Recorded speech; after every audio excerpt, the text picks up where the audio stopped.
হুশ হওয়ার পর থেকে যাকে এতদিন বোনের নজরে দেখে এসেছি সেই চাচাতো বোনকে আজ বিয়ে করেছি আমি।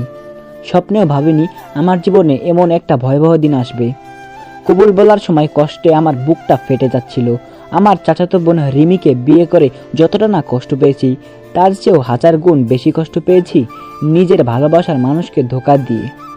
হ্যাঁ, আমি আমার ভালোবাসার মানুষকে ধোঁকা দিয়েছি। যাকে দীর্ঘ 2 বছর ধরে ভালোবেসে আসছি তাকে ছেড়ে আজ রিমির মতো একটা বাজে মেয়েকে বিয়ে করেছি, যে কিনা সম্পর্কে আমার চাচাতো বোন হয়। জানি না কোন পাপের শাস্তি আমি পাচ্ছি। আমি আমার খালাতো বোন আফিফাকে ভালোবাসি, তার সাথে আমার 2 বছরের ভালোবাসার সম্পর্ক। কিন্তু ঘন্টা 2 আগে আফিফাকে ছেড়ে আমার চাচাতো বোন রিমিকে বিয়ে করতে হয়েছে। যদিও বিয়েটা আমার ইচ্ছের বিরুদ্ধে দেওয়া হয়েছে, আমার এই বিয়েতে মত ছিল না। পরিবারের সম্মান বাঁচাতে আমাকে বলির পাঠা হতে হয়েছে। ফলস্বরূপ রিমির মতো জঘন্য একটা মেয়েকে নিজের জীবন সঙ্গিনী বানিয়েছি। এই মুহূর্তে আমি আর আফিফা ছাদে দাঁড়িয়ে আছি। আমরা দুজন ছাড়া ছাদে আর কেউ নেই। তাছাড়া এত রাতে ছাদে কেউ থাকারও কথা না। আফিফা আমার থেকে একটু দূরে ছাদের রেলিং ঘেঁষে দাঁড়িয়ে আছে। অন্যদিকে মুখ ঘুরিয়ে ফুপিয়ে ফুপিয়ে অনবরত কান্না করছে সে। এমন নির্জন পরিবেশে এর আগেও আমরা সময় কাটিয়েছি। সে সময় আফিফা আমার পাশে বসে বাহু জড়িয়ে ধরে কাঁধে মাথা রেখেছে। বিয়ের পর আমাদের টুনাটুনির সংসার কেমন হবে সেসব নিয়ে নানান কথা হয়েছে। নিয়ম করে সকাল বিকাল আমাদের রাগ মান অভিমান ঝগড়া হয়েছে, কিন্তু দিন শেষে এত কিছুর পরও আমরা আবার এক হয়েছি। একে অপরকে ভালোবেসেছি, কাছে পেতে চেয়েছি। কিন্তু আজ আমাদের মাঝে আকাশ পাতাল ব্যবধান, দূরত্বের অন্ত নেই। বাস্তবতার শিকলে আমাদের ভালোবাসা বাধা পড়েছে। চাইলেই আমরা আর আগের মতো হতে পারবো না। আমি আফিফার কাছে 2 কদম এগিয়ে গেলাম। কাঁধে হাত দিয়ে আফিফাকে আমার পানে ফিরাতে চাইলাম, কিন্তু ব্যর্থ হলাম। আফিফা ঝাটকা দিয়ে আমার হাত ছড়িয়ে দিল। তারপর রক্তহীন করা চোখে আমার দিকে তাকালো। চোখের ইশারায় বুঝিয়েছিল ফের এমনটা করলে পরিণাম ভয়াবহ হবে। আমি চুপ থাকলাম কিছুক্ষণ। আফিফা এখনও কান্না করেই যাচ্ছে। কাঁদতে কাঁদতে শরীর কেঁপে উঠেছে বারবার। অন্য সময় আফিফা কাঁদলে আমি তাকে জড়িয়ে ধরতাম, কপালে ভালোবাসার পরশ রেখে দিতাম। ব্যাস, সাথে সাথে তার কান্না বন্ধ হয়ে যেত। কিন্তু আজ সেসব করার সাহস পাচ্ছি না। কোথায় যেন সংকোচ কাজ করছে। একটা অদৃশ্য শক্তি আফিফার কাছে যেতে বাধা দিচ্ছে। এটা রিমির জন্য। রিমিকে বিয়ে করেছি বলে কি আফিফার কাছে যেতে কুষ্ঠাবোধ করছি? তাহলে কি আমারও আফিফার ভালোবাসা এখানেই শেষ? আনমনে এসব ভাবছিলাম আর অশ্রুসিক্ত চোখে আফিফার দিকে তাকিয়েছিলাম। এভাবে আরো কিছুক্ষণ দাঁড়িয়ে থেকে আবার আফিফার কাছে এগিয়ে গেলাম। মনে সাহস জুগিয়ে আফিফাকে শক্ত করে জড়িয়ে ধরলাম। আচমকা জোরে ধরাতে আফিফা চমকে উঠল। সে নিজেকে ছাড়ানোর প্রাণপণের চেষ্টা করলো, কিন্তু আমার শক্তির সাথে পেরে উঠল না। এক সময় হাল ছেড়ে দিল সে। আমার বাহু ধরে নিস্তেজ হয়ে গেল। আমি আফিফার কপালে চুমু দিয়ে মৃদু গলায় বললাম, আমি শুধু তোমাকে ভালোবাসি আফিফা, বিশ্বাস করো লক্ষ্মীটি। আফিফা কনুই দিয়ে আমার পেটে গুঁতো মারলো। তারপর আমার থেকে নিজেকে আবার ছাড়ানোর চেষ্টা করলো, কিন্তু এবারও ব্যর্থ হলো। দাঁতে দাঁত চাপা স্বরে বলল, ভালোবাসতে হবে না আমাকে, বিয়ে করেছো, যাও নিজের বউকে গিয়ে ভালোবাসো, তাকে প্রাণ ভরে আদর করো গিয়ে। আফিফার কথায় কষ্ট পেলাম খুব। এমন কঠিন কথা কিভাবে বলল সে, যাকে নিয়ে আমার এত স্বপ্ন? তাকে ছেড়ে অন্য একটা মেয়ের সাথে স্বপ্ন সাজাবো কিভাবে? কিভাবে স্বপ্নকে বাস্তবে রূপ দেব আমি? স্বপ্ন ভাঙার যন্ত্রণা যে কতটা দুর্বিষহ সেটা এখন বুঝতে পারছি। আমি আফিফাকে জোর করে আমার দিকে ঘোরালাম। মাথা নিচু করে আছে সে, সরু থুতনিটা বুকের সাথে এঁটে আছে একদম। আমি আফিফার থুতনিতে হাত দিয়ে চাঁদ বদন মুখখানি উপরে তুলে ধরলাম। কাজল কালো ডাঙর ডাঙর চোখ বেয়ে শ্রাবণের ধারা বইছে, যেন কেঁদে কেঁদে চোখ মুখ লাল করে ফেলেছে। আমি আলতো করে চোখের পানি মুছে দিলাম। আফিফা বাধা দিল না, চুপটি করে দাঁড়িয়ে রইল কেবল। আমি কণ্ঠে একরাশ অভিমান মিশিয়ে বললাম, তুমি এমন ভাবে বলছো যেন আমি নিজের ইচ্ছায় বিয়েটা করেছি। তুমি তো সব জানো, নিজের চোখেই সব দেখেছো। এখানে আমার দোষটা কোথায় বলো তো? তোমার কোনো দোষ নেই, সব দোষ আমার। তোমাকে ভালোবাসাটাই আমার দোষ। এভাবে বলো না প্লিজ। তাহলে কি বলবো? বিয়ের শুভেচ্ছা জানাবো? ওকে মিস্টার শাহিন, আপনার বিবাহিত জীবন সুখের হোক। কংগ্রাচুলেশন। আফিফার কথা শুনে আর কিছু বলার ইচ্ছা হলো না। মুখ কালো করে অন্যদিকে তাকালাম। চোখের কোণায় আবার অশ্রু চলে এসেছে। আফিফা আবার বলে উঠল, বিয়ের সময় চুপ ছিলে কেন? বলতে পারোনি তুমি আমাকে ভালোবাসো, আমাকে বিয়ে করতে চাও? বলার সুযোগ পেলে তো বলবো, সবকিছু এত দ্রুত ঘটে গেল যে কিছুই করার ছিল না। তাছাড়া তুমিও তো কিছু বলনি, দাঁড়িয়ে দাঁড়িয়ে আমার বিয়ে দেখছিলে। ওহো, এখন সব তো সামার, তাই না? লজ্জা করলো না এসব বলতে? তোমার নিজের কোনো মুরদ নেই, আবার আমার উপর দোষ চাপাচ্ছ? তুমি কেমন পুরুষ, হ্যাঁ? গলা উঁচিয়ে চিৎকার করে বলল আফিফা। তার কণ্ঠে যেন আগুন ঝরছে। আমি একটু ঘাবড়ে গেলাম। দুপা পিছিয়ে জড়ানো কণ্ঠে বললাম, এখানে আমি কি করতে পারতাম বলতো? তুমি তো ভালো করেই জানো তোমাদের সাথে আমাদের সম্পর্ক ভালো না। আমি হাজার বললেও মা বাবা তোমাকে বাড়ির বউ বলে মেনে নিবে না। এখন না মেনে নিলেও পরে ঠিকই মেনে নিত। আর তুমি মন খারাপ করছো কেন? তোমার তো এখন খুশি হওয়ার কথা। মানে খুশি হব কেন? রিমের মতো সুন্দরী একটা বউ পেয়েছো তাই।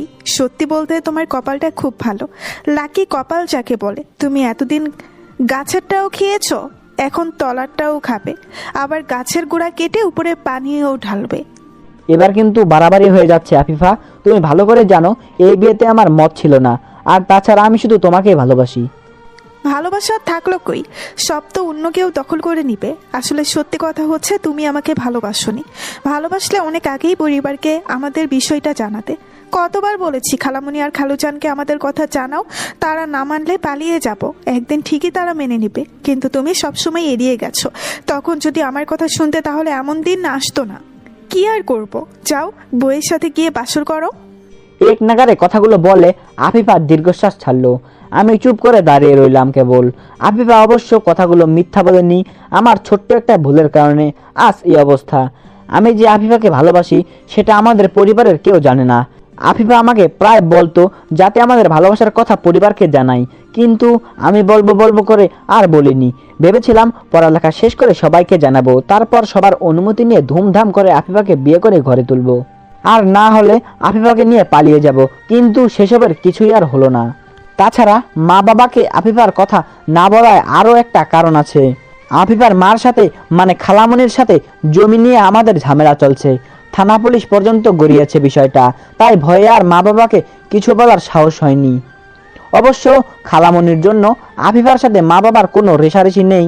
মা বাবা আফিফাকে খুব ভালোবাসে, আবার খালামণিও আমাকে খুব ভালোবাসে। কিন্তু সমস্যা হচ্ছে মার সাথে খালামণির সম্পর্ক একেবারেই খারাপ। কেউ কারো নাম শুনতেই পারে না। আমি দুই বোনের শত্রুতা সিনেমাতেও দেখেছি, কিন্তু বাস্তব জীবনে যে এমন কঠিন শত্রুতা হয় তা জানা ছিল না। সত্যি বলতে আমার এখন খুব কাঁদতে ইচ্ছে করছে, কিন্তু আফিফার সামনে কাঁদতে পারছি না। আমি কাঁদলে আফিফা আরো ভেঙে পড়বে। এমনিতে অনেক কষ্টে আছে সে। আমি কিছুক্ষণ ঝিমিয়ে দাঁড়িয়ে আছি। নিজেকে বড্ড অসহায় মনে হচ্ছে। সব থেকেও আমার আজ কিছুই নেই। দীর্ঘশ্বাস ছেড়ে আফিফাকে বললাম, তাহলে এখন আমি কি করব? কি আর করব, যাও বইয়ের সাথে গিয়ে বাসর করো। আবার শুরু করলে? ঝগড়া করার ইচ্ছা আছে নাকি? হ্যাঁ, আমি তো শুধু ঝগড়াই করি। কড়া গলায় বলে আফিফা অন্যদিকে তাকালো। আমি আর কিছু বলার সাহস পেলাম না। তবে আফিফাকে আলতো করে জড়িয়ে ধরলাম। আফিফা এবার বাধা দিল না। আমার বুকে বিড়াল ছানার মতো গুটিসুটি মেরে রইল। আমি তার মাথায় হাত বোলাতে লাগলাম। হঠাৎ ছাদের সিঁড়ি ভেঙে কারো উপরে আসার শব্দ কানে এলো। আমি হকচকিয়ে উঠলাম। নুপুরের রিনঝিন শব্দ কানে ভেসে আসছে। রাতের নিস্তব্ধতা শব্দটাকে যেন আরো কয়েক গুণ বাড়িয়ে দিয়েছে। ছাদে আসার দরজার দিকে চোখ গেল আমার। আমার চাচাতো বোন রিমি, যার সাথে কিছুক্ষণ আগে আমার বিয়ে হয়েছে, সে দাঁড়িয়ে আছে। পরনে লাল বেনারসি শাড়ি। বিয়ের সাথে তাকে কোনো অপসরিয়ার চেয়ে কম লাগছে না। আফিফাকে জড়িয়ে ধরে থাকতে দেখে চোখ বড় বড় করে তাকালো রিমি। আমি রিমিকে দেখে তাড়িঘড়ি করে আফিফাকে ছেড়ে দিলাম। রিমি আমার কাছে এগিয়ে এলো, একদম আমার সামনাসামনি এসে দাঁড়ালো। আফিফা প্রথমে রিমিকে খেয়াল করেনি, কিন্তু যখন খেয়াল করলো তখন কাঁপতে কাঁপতে আমার পিছনে এসে দাঁড়ালো। রিমিকে বড্ড ভয় পায় আফিফা। শুধু আফিফা নয়, বাড়ির সবাই রিমিকে ভয় পায়। তাছাড়া রিমি আর আফিফার মধ্যে সাপ নেউলের সম্পর্ক। কেউ কাউকে সহ্য করতে পারে না। এদিকে রিমি আমার সামনাসামনি দাঁড়িয়ে ঘোর লাগা দৃষ্টিতে আমাকে দেখছে। আমি একটু ঘাবড়ে গেলাম। ঘাম ঝরতে লাগলো শরীর থেকে। আফিফা আর আমাকে এখানে এত রাতে দেখে রিমি সিন ক্রিয়েট করলে ঝামেলা হয়ে যাবে। বাবা যদি আমার আর আফিফার সম্পর্কে কথা জানতে পারে তাহলে কপালে টিকটিকি নাচবে, সোজা আমাকে বাড়ি থেকে বের করে দিবে। কিন্তু রিমি সেসবের কিছুই করলো না। আমাকে অবাক করে দিয়ে মিষ্টি সুরে বলল, আমার কলিজাটা এত রাতে এখানে কি করে? রিমির কথা শুনে আকাশ থেকে পড়লাম। কি সুন্দর করেই না আমাকে কলিজা বলল। ভাবখানা এমন যেন আমি তার প্রেমিক। আমাকে এক সেকেন্ড না দেখলে বেচারের প্রাণ বেরিয়ে যাবে। বিরক্তিকর মেয়ে একটা। ইচ্ছে করছে মেরে তক্তা বানাই, কিন্তু আফসোস আমার হাত পা বাঁধা। আগে রিমিকে কিছুই বলতে পারতাম না, এখন তো আবার তাকে বিয়ে করেছি। ওকে কিছু বললে বাড়ির সবাই আমাকে তুলোধুনা করবে। আমি আমতা আমতা করে বললাম, তেমন কিছু না, এমনি গল্প করছিলাম। ও মা, তাই নাকি? কই, তোদের দেখে তো সেরকম মনে হচ্ছে না। কি রে আফিফা, তোরা দুজন গল্প করছিলি বুঝি? আফিফা মাথা নাড়ালো। রিমি মুচকি হেসে বলল, আমি তো ভেবেছিলাম তোরা শালি দুলাভাই মিলে প্রেম করছিলি। রিমির কথা শুনে বিষম খেলাম। রিমি আমার মাথায় হাত বুলিয়ে শান্ত করার চেষ্টা করছে। আমি একটু সময় নিয়ে নিজেকে সামলালাম। তারপর রাগী গলায় রিমিকে শুধালাম, পাগলের মতো কি বলছিস? হ্যাঁ, মাথা ঠিক আছে তোর? দেখ, ফালতু কথা রাখতো। আমার আর আফিফার মাঝে কিছুই নেই। রাগে চোখ লাল করে বললাম আমি। রিমি আমার কথা শুনে ঠোঁট বাঁকিয়ে হাসলো। তার হাসির কারণটা ঠিক বুঝলাম না। রিমি হাসি বন্ধ করে আমার গাল টেনে বলল, আরে আমি তো মজা করে বলেছি। আফিফা তো তোর খালাতো বোন হয়, তাই একটু দুষ্টুমি করলাম। কিন্তু তুই এত রেগে যাচ্ছিস কেন? নাকি আবার সত্যি সত্যি তোদের মধ্যে প্রেম টেম চলছে? কথাটা শেষ করে রিমি তার শাড়ি আঁচল দিয়ে আমার মুখ মুছে দিতে লাগলো। ইস, আমার জানটা তো রেগে যাচ্ছে কেন? দুষ্টুমিও বুঝে না, আবার ঘেমেও একসার হয়ে গেছে। আমি বিরক্ত হয়ে বললাম, কি করছিস এসব? দূর শর্তেও বিরক্ত করিস না। কথায় কথায় খালি রাগ করে। স্বামীর সেবা করছি। তুই আমার একমাত্র স্বামী, তোর সেবা করা আমার দায়িত্ব। রিমিকে দূরে সরিয়ে দিলাম। রিমি আবার আমার কাছে চেপে এলো। এবার দু হাত দিয়ে আমার গলা জড়িয়ে ধরলো। আদরে গলায় বলল, বাসর রাতে বউর সাথে রোমান্স করা বাদ দিয়ে এখানে দাঁড়িয়ে থাকা কি ঠিক? ঘরে চল। তুই যা, আমি একটু পর আসছি।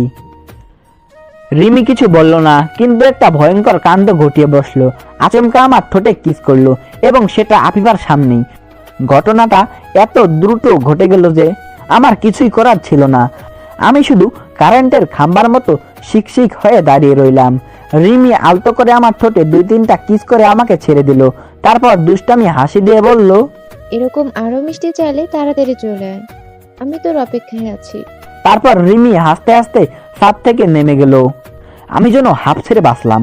এই রিমি মেয়েটা যখনই আমার সামনে আসে, তখনই একটা না একটা ভয়ানক কাণ্ড ঘটিয়ে বসে, আর আমাকে লজ্জার মুখে পড়তে হয়। আমি একটা স্বস্তির নিঃশ্বাস ফেলে আফিফার দিকে তাকালাম। আফিফা রাগে ফুলছে। তার রাগ করাটা স্বাভাবিক। আমি হলে হয়তো এর চেয়েও বেশি রাগ করতাম। ভালোবাসার মানুষকে যদি অন্য কেউ কিস করে, জড়িয়ে ধরে, আলিঙ্গন করে, তাহলে রাগ করাটাই জায়েজ। আমি একটু চুপ থেকে আমতা আমতা করে বললাম, এখানে আমার কোনো দোষ নেই আফিফা। তুমি তো জানোই রিমি কেমন মেয়ে, 1 নাম্বারের লুচ্চা মেয়ে।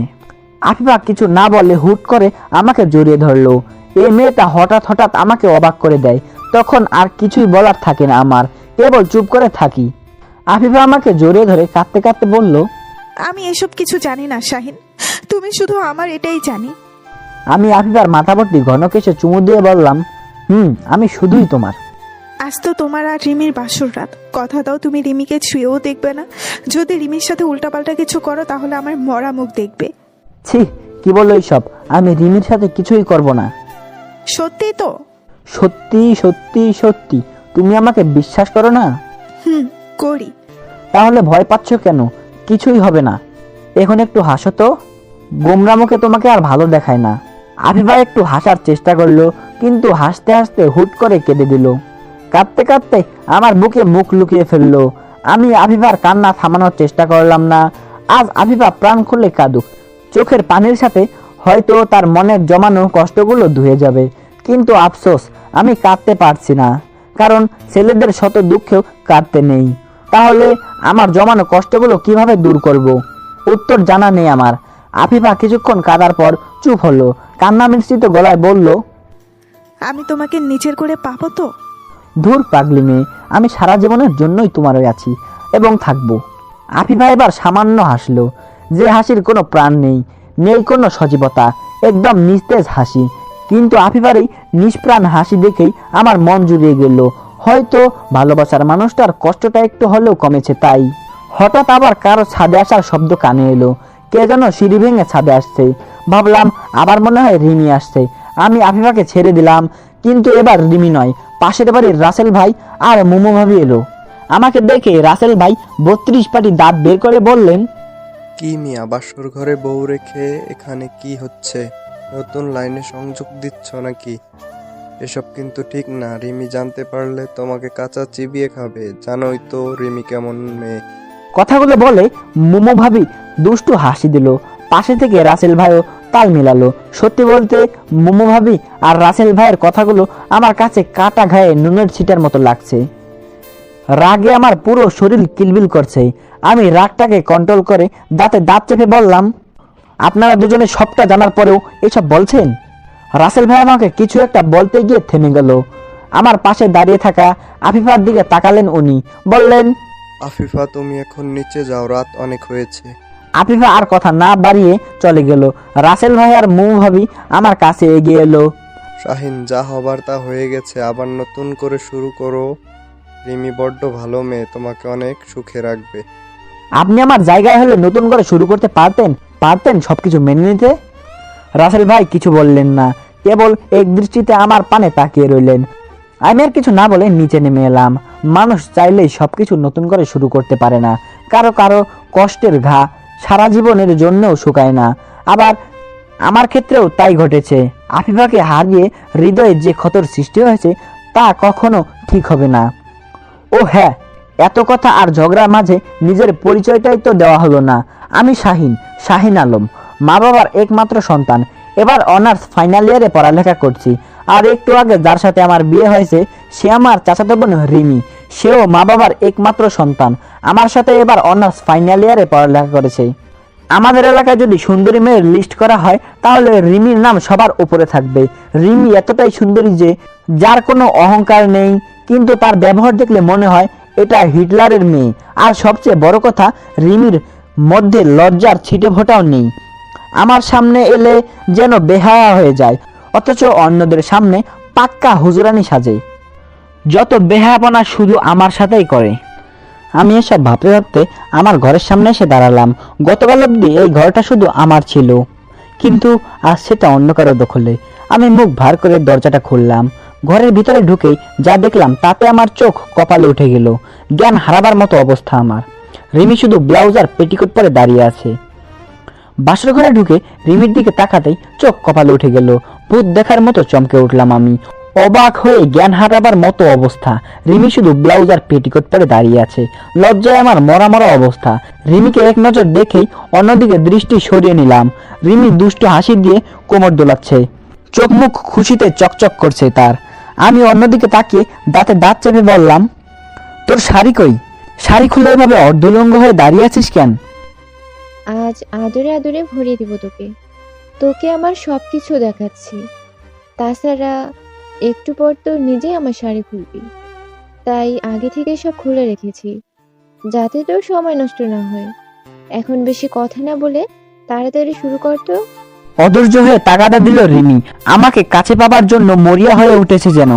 আমি সবটা বোঝার পরেও না জানার ভান করে বললাম, কি শুরু করব? আমাকে আদর কর। বাসর রাতে মানুষ কি করে জানিস না? না জানলে আয়, আমি তোকে শিখিয়ে দিচ্ছি। লাগাবো কানের নিচে চর। চুপচাপ শাড়ি পর। কেন? আমাকে সুন্দর লাগছে না বুঝি? দেখ, আমার নাভির নিচে কত সুন্দর একটা তিল আছে। পছন্দ হয়েছে তিলটা? রিমির কথা শুনে না চাইতেও আমার দৃষ্টি তার পেটের দিকে চলে গেল। নাভির ঠিক ডান পাশে ছোট্ট একটা তিল। রিমির ফর্সা পেটে তিলটা যেন আরো স্পষ্টভাবে ফুটে উঠেছে, অনেকটা কুনজর কাটানোর জন্য টিকার মতো। ছোটবেলায় মা কপালে বড় করে কালো টিপ দিয়ে দিত যাতে কারো নজর না লাগে। ঠিক তেমনি রিমির মাতাল করা পেটের দিকে কারো নজর না লাগে, সেজন্যই হয়তো তিলটা সৃষ্টি হয়েছে। আমি খুব করে চাইছি রিমির তিলটার দিকে যাতে দৃষ্টি না যায়, কিন্তু ভেয়া দুইটা চোখ তা মানছে না। নিরুপায় হয়ে রিমির পেটের দিকে পলকহীনভাবে তাকিয়ে রইলাম।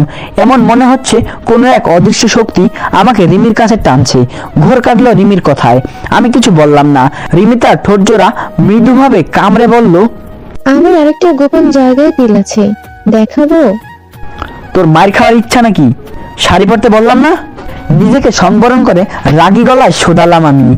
রিমির কথাগুলো ধীরে ধীরে বাড়াবাড়ির পর্যায়ে চলে যাচ্ছে, কিন্তু আমার রাগ দেখে রিমি মনে হয় ভয় পাওয়ার বদলে মজা পেয়েছে। সে আমার কাছে এগিয়ে এলো, সরু আঙুল দিয়ে আমার সারা মুখে আলতো করে ছুঁয়ে বলল, ইস, আমার জামাইয়ের কত রাগ! দাঁড়া, তোর সমস্ত রাগ আজ ঠান্ডা করে দিব। কথাটা বলে রিমি আমার হাতটা টান দিয়ে ওর মসৃণ নরম পেটের উপর চেপে ধরলো। আমি যেন কারেন্টের শক খেলাম। হাত সরানোর চেষ্টা করেও সরাতে পারলাম না। রিমি আরো শক্ত করে হাতটা চেপে ধরলো, তারপর আরেকটা হাত টেনে নিয়ে তার সুডুল বুকের উপর রাখলো। আমি আবার পাথরের মতো শক্ত হয়ে গেলাম। আমার এক হাত রয়েছে রিমির মেদহীন মসৃণ পেটে, আর অন্য হাত রয়েছে রিমির বুকের উপর। রিমি দুষ্ট হাসি দিয়ে বলল, এখন কেমন লাগছে? রাগ কমেছে? এসব কি কি কি করছিস তুই? ছাড় আমাকে, ছাড়। ওহো, আগে একটা কিস কর। তোতলানো শুরু করলাম আমি। নিজেকে কেমন জানি দিশেহারা লাগছে। রিমির মাঝে হারিয়ে যাচ্ছি ক্ষণে ক্ষণে। পুরুষ মানুষকে আয়ত্তে রাখার কৌশল মেয়েরা ভালো করেই জানে। রিমিও তার ব্যতিক্রম নয়। সে আমার আরো কাছাকাছি চেপে এলো, আমার পায়ে ভর দিয়ে মুখটা আমার মুখের কাছাকাছি এনে ফিসফিস করে বলল, ওহো, আগে একটা কিস কর। রিমির কণ্ঠে মাদকতা আছে। আমাকে ঘায়েল করে নিমেষেই কেমন একটা ঘোরের মাঝে চলে যাই। হঠাৎ বাইরে বিকট শব্দে পটকার আওয়াজ কানে এলো। ঘর থেকে বেরিয়ে এলাম। রিমিকে ধাক্কা দিয়ে দূরে সরিয়ে দিলাম। রিমি বিছানার উপর গিয়ে পড়লো। আমি নিজেকে সামলে চোখ লাল করে কড়া গলায় বললাম, তুই এত নির্লজ্জ কেন? আমার সাথে এইসব কি শুরু করেছিস? হ্যাঁ, দাদি তোর নারী কাটার সময় মুখে লজ্জা পানি দেয়নি নাকি? সেটা তোর না জানলেও চলবে। তাছাড়া স্বামীর কাছে লজ্জা কিসের? কি, কে তোর স্বামী? একটু আগে 3 বার কবল বলে কে আমাকে বিয়ে করলো শুনি? আমি এই বিয়ে মানি না। বললেই হলো? শুধু তুই না, তোর 14 গোষ্ঠী সহ এই বিয়ে মানবে।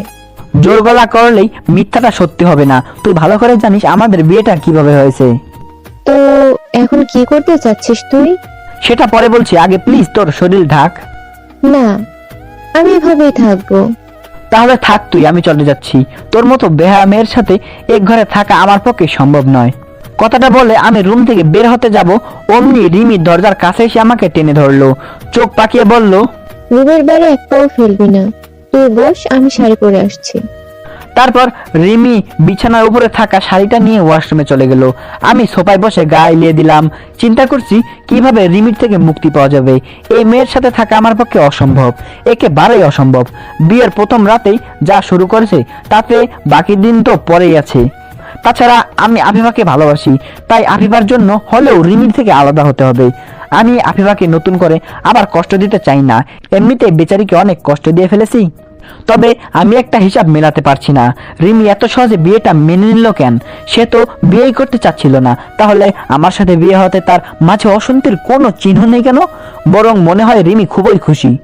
আমি বসে বসে এসব ভাবছিলাম, তখন দেখি রিমি গায়ে শাড়ি জড়িয়ে ওয়াশরুম থেকে বের হলো।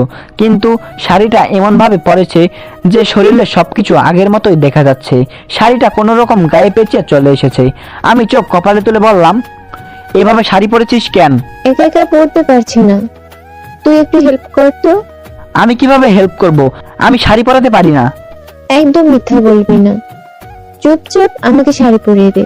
সরি, আমি পারবো না। ওকে, তাহলে আমি আবার সব খুলে ফেলছি, গায়ে একটি সুতাও রাখবো না। বলে রিমি তার এলোমেলো করে রাখা শাড়িগুলো খুলতে লাগলো। আমি উপায়ান্তর না পেয়ে তাগাদা দিয়ে বললাম, থাক, আর ঢং দেখাতে হবে না, পরিয়ে দিচ্ছি। আমি হাঁটু মুড়ে রিমির সামনে বসলাম। তারপর রিমিকে শাড়ি পরিয়ে দিতে লাগলাম। রিমি আমার কাঁধে ভর করে দাঁড়িয়ে আছে। অনেক শখ ছিল বিয়ের পর আফিফাকে প্রতিদিন নিজের হাতে শাড়ি পরিয়ে দেব। তাই পাশের বাড়ির মোমো ভাবির থেকে 10 দিন প্রশিক্ষণ নেওয়ার পর শাড়ি পরানো শিখেছি। কিন্তু কোনোদিনও ভাবিনি আফিফার বদলে রিমিকে শাড়ি পরাতে হবে। জানলে শাড়ি পরানো শেখাতে দূরের কথা, শাড়ি ছুঁয়েও দেখতাম না। পুরা কপাল আমার। শাড়ি পরানো শেষে রিমির হাতে শাড়ির কুচি দিয়ে বললাম, নে গুজে দে। পারবো না। তুই গুজে দে। এটাও পারিস না? তাহলে পারিসটা কি শুনি? সবকিছুই পারি, কিন্তু তুই থাকতে আমি কেন করব? আমি আর কথা বাড়ালাম না। রিমির সাথে তর্ক করার সাধ্য আমার নেই। তাই শাড়ির কুচিগুলো রিমির নাভির নিচে গুজে দিলাম। আমার স্পর্শ পেয়ে রিমি চোখ বন্ধ করে ফেললো। 2 হাত দিয়ে আমার পিঠ খামচে ধরলো। তারপর কিছু সময় আমার দিকে তাকিয়ে থেকে নতুন বউয়ের মতো লম্বা ঘোমটা দিয়ে বিছানার উপর বসলো। আমার সেদিকে কোনো ভাবান্তর নেই। আমি সোফায় চুপচাপ বসে আছি। একটু পর রিমি নিজে থেকে ঘুমটা উঠিয়ে বলল, কি রে, হাবলুর মতো বসে আছিস কেন? ঘুমটা তোলা আমাকে দেখবি না? তোকে আর নতুন করে কি দেখবো, ছোটবেলা থেকেই তো দেখে আসছি। তবুও একবার দেখ, ঘরে আসার পর থেকে আমার দিকে ভালো করে একবারও তাকাসনি। মুড নেই, আমার ঘুম পাচ্ছে, ঘুমাবো। বাসর রাতে কেউ কি ঘুমায় নাকি? তাহলে কি করে? বউ বউ রোমান্স করে। আয় আমরা একটু রোমান্স করি। লাথি খাওয়ার ইচ্ছা আছে নাকি? আর একবার এসব কথা বললে লাথি দিয়ে ঘর থেকে বের করে দেব। যত সব আজে বাজে কথাবার্তা। আমার কথা শুনে রিমি ঝড়ের বেগে বিছানা থেকে নেমে এসে আমার সামনে দাঁড়ালো। চোখ দুটো সরু করে ঝাঁঝালো গলায় বলল, তোর এত সাহস, তুই আমাকে লাথি মারবি? লাথি খাওয়ার কাজ করলে তো মারবই। তাই নাকি? দাঁড়া, মজা দেখাচ্ছি। বললো রিমি আচমকা আমার কোলে বসে পড়লো। আমি তাল সামলাতে না পেরে সোফায় চিত হয়ে শুয়ে পড়লাম। রিমি আমার বুকের উপর এসে পড়লো। আমার মনে হলো আমি কোনো তুলার বস্তার নিচে পড়ে আছি। রিমির শরীর যে এত নরম আর মোলায়েম আমার জানা ছিল না। এদিকে রিমি আমার বুকের উপর শুয়ে গালে, ঠোঁটে, নাকে, থুতনিতে, কপালে, গলায় এক নাগারে কিস করে যাচ্ছে। আমি কিছুতে রিমিকে আটকাতে পারছি না। রিমি যেন হিংস্র বাঘিনী হয়ে গেছে। রিমির সুডুল বুক আমার বুকের সাথে আষ্টে পিষ্টে চেপে আছে। আমি কোনো মতে রিমিকে ছাড়ানোর চেষ্টা করছি। রিমি আমার সাথে নিজেকে আরো শক্ত করে চেপে ধরে বলল, আজ তোর মুক্তি নেই।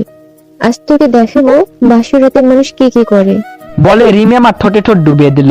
দু হাত দিয়ে মাথার চুল খামচে ধরলো। এমন রোমান্টিক মুহূর্তেও আমার প্রচন্ড রাগ উঠলো। আমি রিমিকে ছাড়িয়ে ঠাস করে একটা চর মারলাম তার ফর্সা গালে।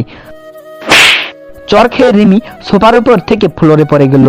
ফ্লোরে পড়ে যাওয়ায় রিমি মনে হয় ব্যথা পেয়েছে। ব্যথায় উহ আহ করতে করতে ফ্লোর থেকে উঠে দাঁড়ায় রিমি।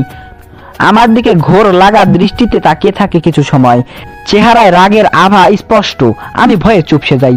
রিমি চোখ দুটো লাল করে রাগে গলায় বলে, তুই আমাকে মারলি? দাঁড়া, এক্ষুনি বড় আব্বুকে ডেকে বলছি। বাবার কথা শুনে আমার আত্মা কেঁপে উঠলো। পৃথিবীতে এই একটা মানুষ যাকে আমি জন্মের মতো ভয় পাই। বাবার গলার স্বর শুনলেই আমার কলিজার পানি শুকিয়ে যায়। ছোটবেলায় মারামারি করে রিমির হাত সামান্য কেটে দিয়েছিলাম। বাবা সেটা দেখে আমাকে এমন জোরে ধমক দিয়েছিল যে আমি কাঁপতে কাঁপতে প্যান্টে মুতে দিয়েছিলাম। তাছাড়া বাবা যদি সামান্য রাগী লুক নিয়ে আমার দিকে তাকায়, তাতে আমার অবস্থা নাজেহাল হয়ে যায়। এতটাই ভয় পাই আমি বাবাকে। আমি আমতা আমতা করে রিমিকে বললাম, প্লিজ বাবাকে ডাকিস না। অবশ্যই ডাকবো। তুই আমাকে মারবি কেন? যেখানে কেউ আমাকে সামান্য ধমক দিয়ে কথা বলে না, সেখানে তুই আমার গায়ে হাত তুলেছিস। এত সাহস তুই কোথায় পেলি? তোর সব সাহস আজ বের করে দিব। বড় আব্বুকে ডেকে বলবো তুই আমাকে খুব মারধর করেছিস, খারাপ ভাষায় গালিগালাজ করেছিস। বাবা রিমিকে প্রচন্ড পরিমাণে ভালোবাসে, সেই সাথে অন্ধের মতো বিশ্বাস করে। রিমি যদি বলে 2 + 2 = 5 হবে, বাবা সেটাই বিশ্বাস করবে। আর এখন যদি রিমি আমার নামে বাবার কাছে মিথ্যা নালিশ করে, তাহলে বাবা আমাকে কাঁচা চিবিয়ে খাবে। আমি অসহায় দৃষ্টিতে রিমির দিকে তাকিয়ে রইলাম। রিমি মিষ্টি মিষ্টি হাসছে। আমার ভয়ার্ত চেহারা দেখে মজা পাচ্ছে মনে হয়। আমার চুপ করে থাকা দেখে রিমি নিজে থেকেই বলল, বড় আব্বুকে ডাকবো? প্লিজ বাবাকে ডাকিস না। আমি তোকে মারতে চাইনি, রাগের মাথায় মেরে বসেছি, সরি। এসব সরিটারিতে কাজ হবে না, তবে একটা শর্তে ক্ষমা করতে পারি। কি শর্ত? আমার ঠোঁটে 20টা কিস, গালে 15টা কিস, কপালে 10টা কিস, আর থুতনিতে 5টা কিস করতে হবে। পারবো না। এর চেয়ে ভালো তুই বাবার কাছে আমার নামে নালিশ কর। আমার কথা শুনে রিমি হুট করে রেগে যায়। আমার পাঞ্জাবি টেনে ধরে বসে দাঁড় করায় আমাকে। রিমির রাগে ভরা মুখখানা আমার মুখের সামনে এনে দাঁত কিরবির করে বলে, সমস্যা কি তোর? আমি এখন তোর বিয়ে করাবো, তোর উপর সম্পূর্ণ অধিকার আছে আমার। কিন্তু তুই আমাকে সহ্য করতেই পারছিস না, আমাকে স্ত্রীর অধিকার দিচ্ছিস না কেন? রিমির কথা শুনে চুপ করে রইলাম। বলার মতো কিছুই নেই আমার। রিমিকে স্ত্রীর অধিকার দেওয়া তো দূরের কথা, তার সাথে এক বিছানায় শুতে পর্যন্ত পারবো না। যাকে এতদিন বোনের চোখে দেখে এলাম, তাকে এখন বউ হিসেবে মানা যায়? আমার পক্ষে সম্ভব না। তার উপর আবার ভালোবাসার মানুষটাকে কথা দিয়েছি রিমির সাথে খারাপ কিছুই করব না। এদিকে আমার চুপ করে থাকা দেখে রিমির রাগের পরিমাণ আরো বেড়ে যায়। নরম হাত দিয়ে আমার গাল দুটো শক্ত করে চেপে ধরে রাগে সাপের মতো ফোঁস করতে করতে বলে ওঠে, কথা বলছিস না কেন? আমাকে স্ত্রীর অধিকার যখন দিতেই পারবি না, তাহলে বিয়ে করলি কেন? আমি টান দিয়ে রিমির হাত ছড়িয়ে দিলাম। কথাগুলো বলতে চাইনি, কিন্তু এখন বলতেই হবে। আমি মনে সাহস নিয়ে বললাম, কেন বিয়ে করেছি শুনতে চাস? সম্পত্তির জন্য বিয়ে করেছি। তোকে বিয়ে না করলে বাবা আমাকে ত্যায্যপুত্র করে বাড়ি থেকে বের করে দিত, সম্পত্তিরও ভাগ দিত না, না খেয়ে মরতাম আমি। তাই কোনো উপায়ান্তর না পেয়ে বাধ্য হয়ে তোকে বিয়ে করেছি। আর তোকে বিয়ে করার জন্য তোর বাবা আমার নামে অর্ধেক সম্পত্তি লিখে দিয়েছে। আমার কথা শুনে রিমি চোখ বড় বড় করে তাকালো। আমার কথা যেন তার বিশ্বাস হচ্ছে না। ইতিমধ্যে রিমির চোখে পানিও এসে গেছে। রিমি তাড়াতাড়ি হাতের উল্টো পিঠে দিয়ে চোখের পানি মুছে বলল, শুধু সম্পত্তির জন্য? আর কিছু না? আর কি হবে, তবে একটু করুণা হয়েছিল যখন শুনলাম তোর হবু বর অন্য একটা মেয়েকে নিয়ে পালিয়েছে। তাছাড়া আর কিছুই না। তার মানে আমাকে করুণা করে বিয়ে করেছিস, ভালোবেসে নয়? কি বললি? ভালোবাসা? তাও আবার তোকে? হাও ফানি। তোকে আমি কোন দুঃখে ভালোবাসতে যাব শুনি? কেন, আমাকে কি ভালোবাসা যায় না? কখনোই না। ভুলে যাস না, তুই আমার বোন। কিসের বোন? হ্যাঁ, তোর সাথে আমার কোন রক্তের সম্পর্ক নেই। আমি জাস্ট তোর চাচাতো বোন ছিলাম, আর এখন বউ। প্রচন্ড রাগী গলায় বলল রিমি। কথায় যেন আগুনের ফুলকি ছিটকে পড়ছে। ছোটবেলা থেকে দেখে আসছি রিমিকে, বোন বললেই খেপা বাঘিনী হয়ে যায়। যদিও তার কারণটা জানি না। যাই হোক, আমি নিজেকে সামলে নিয়ে বললাম, সে যাই হোক, আমি এতদিন তোকে বোনের চোখে দেখেছি এবং ভবিষ্যতেও দেখব। তাছাড়া তোর মতো মেয়েকে হাজার চেষ্টা করলেও ভালোবাসা যায় না। কেন, আমার মাঝে কি নেই? লজ্জা নেই? তোর মতো বেহায়া আর লাজ লজ্জাহীন মেয়ে আমি একটাও দেখিনি। তোর পুরো মনটা নোংরামিতে ভরা। আমার কথা শুনে রিমি এতটাই রেগে গেল যে আমাকে মারার জন্য তেড়ে এলো, কিন্তু কি যেন ভেবে নিজেকে সংযত করলো। আমাকে মারতে গিয়েও মারলো না। হাত দুটো মুষ্টিবদ্ধ করে উল্টো দিকে মুখ করে বসে রইলো। আর আমি বসে বসে চিন্তা করছি কিভাবে রিমিকে আফিফার কথা বলবো এবং ডিভোর্স চাইবো। আমি এসব ভাবছিলাম, হঠাৎ রিমি আমার পেটে গুঁতো মারে। আমি রিমির দিকে তাকাই, ভুরু নাচিয়ে বলি, কি হয়েছে? দেখ, যা হবার তা হয়ে গেছে। তুই আমাকে করুণা করে বিয়ে করেছিস নাকি সম্পত্তির জন্য বিয়ে করেছিস, তাতে আমার কিছু যায় আসে না। তুই শুধু আমাকে স্ত্রীর অধিকার দে এবং আমাকে মেনে নে। বেশ অধিকার খাটিয়ে জবাব দিল রিমি। আমি অবাক হলাম খুব। এ যেন অন্য এক রিমিকে দেখেছি আমি। যে মেয়েটা বিয়ের পিড়িতে বসতেই চাইছিল না, সে এখন আমার উপর স্ত্রী অধিকার ফলাচ্ছে, তাকে স্ত্রী হিসাবে মেনে নিতে বলছে। তাজ্জব বনে যাওয়ার মতো কথা। হুট করে রিমির মাঝে এত পরিবর্তন এলো কিভাবে? মাথায় তো কিছুই ঢুকছে না। ঝিম মেরে বসে এসব ভাবছিলাম। রিমি আমার দিকে টকটক করে চেয়ে আছে। আমার কোনো উত্তর না পেয়ে জোরে হাতে চিমটি কাটলো। আমি আউচ বলে চেঁচিয়ে উঠলাম। রাগে গড়গড় করে তাকালাম রিমির দিকে। অনুন্নত ঈশ্বরে বলল, বউ হিসেবে মেনে নে না আমাকে। তোকে অনেক সুখে রাখবো। সারা জীবন লক্ষ্মী মেয়ের মতো সংসার করব। কিউট দুইটা বেবি হবে। তোকে বাবা আর আমাকে মা বলে ডাকবে। প্লিজ মেনে নে। আমি এবার দ্বিতীয়বারের মতো অবাক হলাম রিমির কথা শুনে। চোখ বড় বড় করে বললাম, আমার একটা প্রশ্নের উত্তর দে তো। তুই তো বিয়ে করতেই চাইছিলি না, বিয়ে ভাঙার জন্য কত কি করলি, কিন্তু তোর হবু বর পালিয়ে গেল এবং সবাই জোর করে আমার সাথে তোর বিয়ে দিল। তবে একটা জিনিস মাথায় ঢুকছে না, এত কিছু ঘটার পরেও তুই এত খুশি কেন? এই বিয়েটা এত সহজে মেনে নিলি কিভাবে? আমার কথা শুনে রিমি এবার চুপ হয়ে গেল। মনে হলো ঘাবড়ে গেছে। প্রসঙ্গ পাল্টে বলল, ওসব কথা বাদ দে। আমাকে স্ত্রী হিসেবে মেনে নিয়েছিস কিনা বল। পারবো না, তোকে মেনে নেওয়া আমার পক্ষে সম্ভব না। কেন? ভাবলাম যা হবার হবে দেখা যাবে, আজ একটা বিহিত হয়ে যাক। আমি মনে সাহস সঞ্চয় করে বুক ফুলিয়ে বললাম, কারণ আমি আফিফাকে ভালোবাসি, ওকে ছাড়া বাঁচবো না। আফিফাকে বিয়ে করতে চাই। আমার কথা শুনে রিমি চোখ কপালে তুলে তাকালো। তেলে বেগুনে জলে উঠলো একদম। আমাকে কাঁচা চিবিয়ে খাবে এমন একটা ভাব ধরলো। আমি ভয়ে চুপসে গেলাম। ঘরের মধ্যে পুরো দমে এসি চলছে, তবুও আমি ঘামছি। জানি না রিমি আমার কি হাল করবে, যে রাগী মেয়ে। তাছাড়া হাজার হলেও রিমি আমার বউ, আমি মানি বা না মানি। আর বউয়ের সামনে প্রেমিকার কথা বললে পৃথিবীর যে কোনো বউ রেগে আগুন হবে। রিমিও তার ব্যতিক্রম নয়। কিন্তু অবাক করা বিষয়, রিমি যেভাবে হঠাৎ করে রেগে গেছিল, ঠিক সেভাবে হঠাৎ করে শান্ত হয়ে গেল। আমি ভেবেছিলাম আমার কথা শুনে রিমি প্রচন্ড রেগে যাবে, ছোটখাটো একটা হট্টগোল বাঁধিয়ে ফেলবে। রিমির একমাত্র শত্রুকে ভালোবাসি আমি, এটা মেনে নেওয়া হয়তো তার পক্ষে সম্ভব হবে না। কিন্তু কিসের কি? রিমি আমাকে অবাক করে দিয়ে একদম স্বাভাবিকভাবে বসে আছে। চোখ পিটপিট করে আমাকে দেখছে। ভাবখানা এমন যেন আমার কথা রিমির কানে পৌঁছায়নি।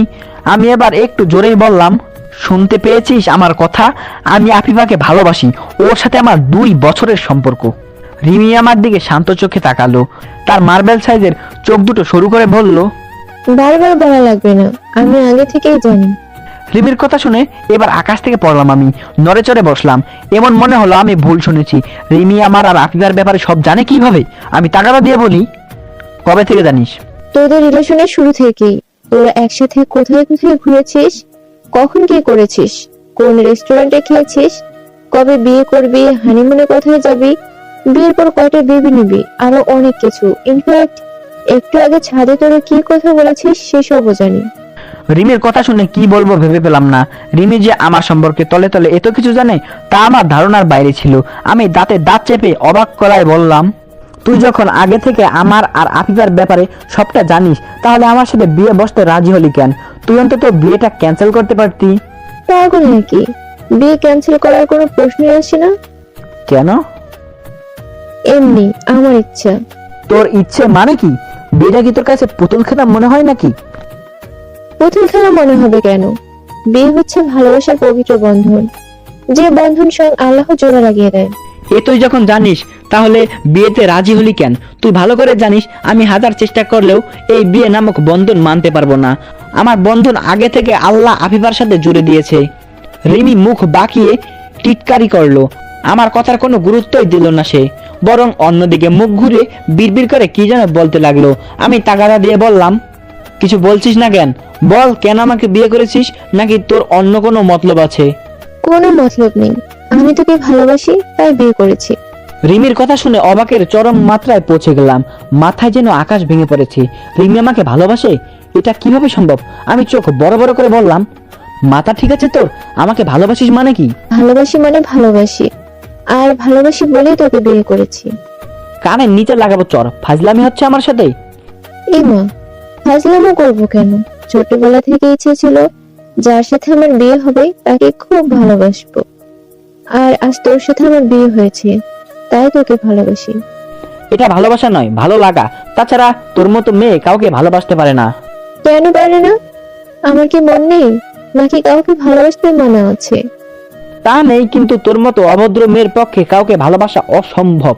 তুই সারা জীবন বেহায়াপনা করে যাবি আর সবাইকে অর্ধলঙ্গ শরীর আর শরীরের গোপনাঙ্গ দেখিয়ে বেড়াবি। মুখ সামলে কথা বল শাহিন। আজ পর্যন্ত কাউকে আমার শরীর দেখায়নি, শুধুমাত্র তোকে ছাড়া। সেটাই তো, আমাকে কেন শরীর দেখাবি? হ্যাঁ, আমি তোর কি হই?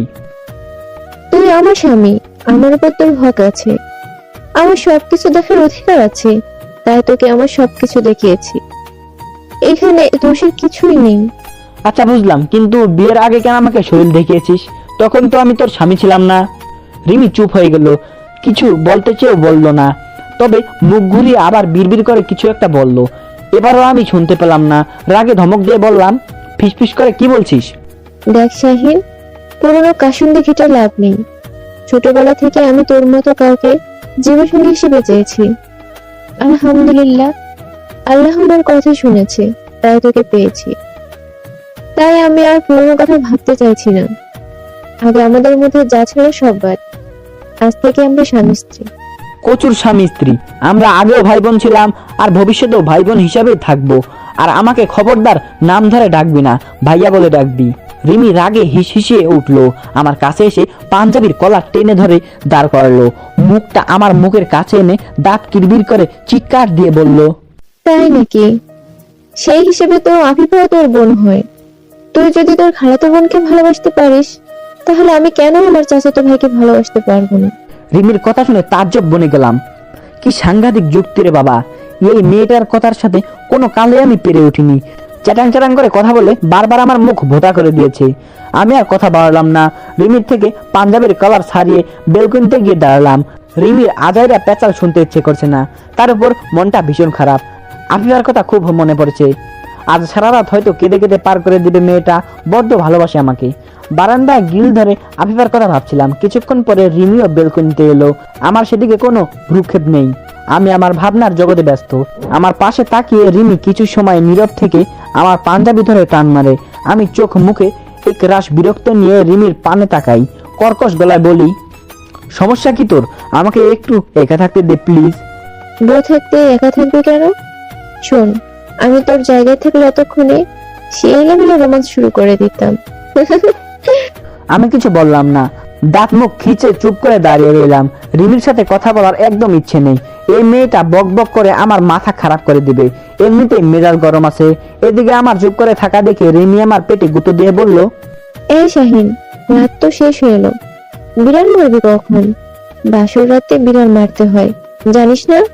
তোর যখন বিড়াল মারার এত শখ, তাহলে তুই গিয়ে বিড়াল মারে আমাকে বলছিস কেন? ধ্যাৎ, পাগল, একে একে বিড়াল মারা যায় নাকি? চল দুজনে একসাথে বিড়াল মারি, খুব মজা হবে।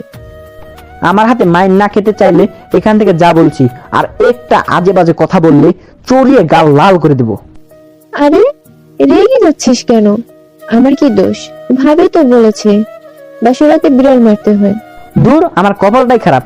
তোর মতো একটা বেহায়া মেয়ে আমার গলায় ঝুলেছে। মাত্র একদিনে আমার জীবনটাকে নরক বানিয়ে ফেলেছিস। সত্যি বলতে তোর জ্বালায় আমার এখন মরে যেতে ইচ্ছে করছে। আমার কথা শুনে রিমির হাসি মুখে অন্ধকার নেমে এলো। ফ্যালফ্যাল করে তাকিয়ে রইল কেবল। মুহূর্তে চোখে জল চলে এসেছে রিমির। বেলকনি দিয়ে আসা চাঁদের আলোতে রিমির চোখের জল চিকচিক করে উঠল। এভাবে কিছু সময় কাটার পর রিমি হুট করে আমাকে জড়িয়ে ধরলো।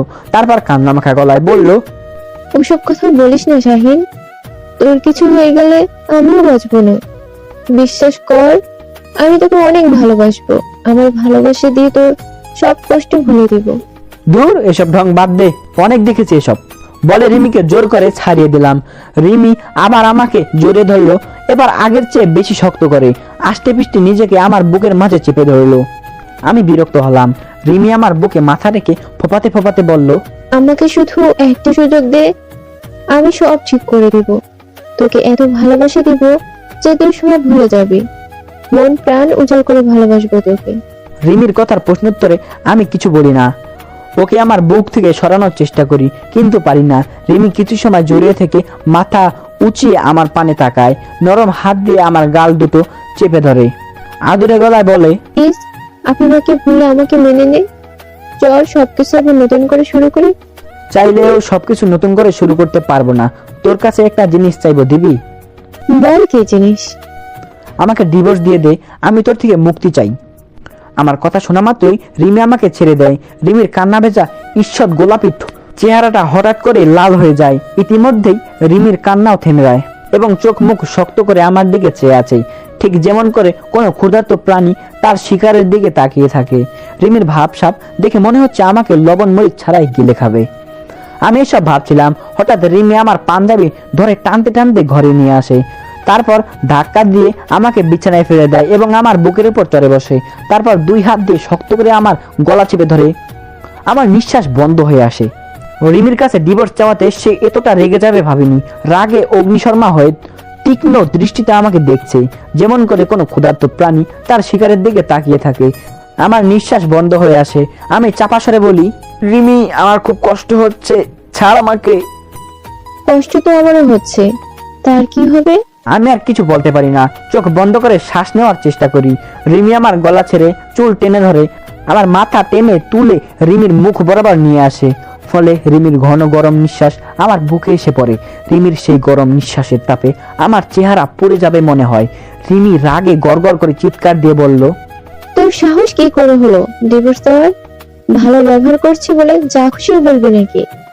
এত কষ্ট করে তোকে নিজের করে পেয়েছি, আর তুই বলছিস ডিভোর্স দিতে? এই জন্মে তার হবে না চান্দু। আমি সারা জীবন তোর গলায় ঝুলে থাকবো। কথাগুলো বলা শেষ করে রিমি জোরে জোরে শ্বাস নিতে লাগলো। হাঁপিয়ে গেছে বেচারি। রিমি এত জোরে চিৎকার করে কথা বলেছিল যে আমার কানের পর্দা ফেটে যাওয়ার উপক্রম হয়েছিল। রিমি একটু দম নিয়ে গলা ঝেড়ে আমার পাঞ্জাবি টেনে ধরে আবার চিৎকার দিয়ে বলতে লাগলো, ফের যদি ডিভোর্সের কথা বলিস তাহলে একদম মেরে ফেলবো। আর যত তাড়াতাড়ি সম্ভব আমি তোকে ভুলে যা। তুই শুধু আমার। বলে রিমি আমার বুকের উপর থেকে সরে গেল। আমি যেন হাফ ছেড়ে বাঁচলাম। অনেকক্ষণ গলা চেপে ধরাতে কাশি চলে এসেছে। আমি খক খক করে কাশতে লাগলাম। রিমি গ্লাসে পানি নিয়ে নিজের হাতে আমাকে খাওয়াতে লাগলো আর আমার মাথায় হাত বুলিয়ে দিতে লাগলো। তবে খেয়াল করলাম রিমির রাগ এখনো কমেনি। সত্যি বলতে ডিভোর্স চাওয়াতে রিমি যে এতটা রেগে যাবে ভাবিনি। আচ্ছা, তাহলে কি রিমি সত্যি সত্যি আমাকে ভালোবাসে? না না, এটা হতে পারে না। রিমি আমাকে ভালোবাসতে পারে না, নিজেই নিজেকে বুঝ দিলাম আমি। এদিকে রিমির চিৎকার চেঁচামেচি শুনে বাড়ির সব লোকজন চলে এসেছে, তারা সবাই দরজা ধাক্কাচ্ছে। রিমি একবার আমার দিকে তাকিয়ে গিয়ে দরজা খুলে দিল। আমি রিমিকে বাধা দিতে চাইলাম, কিন্তু ব্যর্থ হলাম। মা বাবা চাচা চাচি সহ প্রায় সব আত্মীয় স্বজন ঘরে প্রবেশ করলো। বাবা রিমির দিকে তাকিয়ে বলল, কি হয়েছে রিমি, এভাবে চিৎকার চেঁচামেচি করছিলে কেন? রিমি কিছু না বলে শুধু কাঁদতে কাঁদতে বাবাকে জড়িয়ে ধরলো।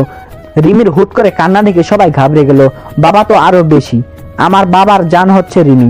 রিমির সামান্য সর্দির জ্বর হলেই বাবা মরিয়া হয়ে যায়, আবার কান্না করলে তো পুরো বাড়ি এক করে ফেলবে। বাবা রিমির চোখের পানি মুছে দরপর করে বলল, কি হয়েছে মামুনি, তুই কাঁদছিস কেন? শাহিন তোকে কিছু বলেছে?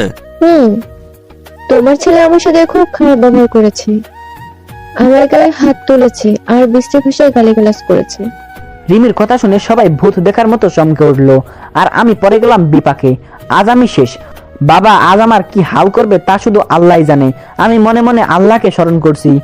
এর মধ্যে বাবা এসে আমার সামনে দাঁড়ালো। আমি কাঁচামাচু হয়ে বাবার দিকে তাকালাম। বাবা ঠাস করে একটা চর বসিয়ে দিল গালে। আমি ভেবাচাকা খেয়ে গেলাম, ভাবিনি সবার সামনে বাবা চর মারবে।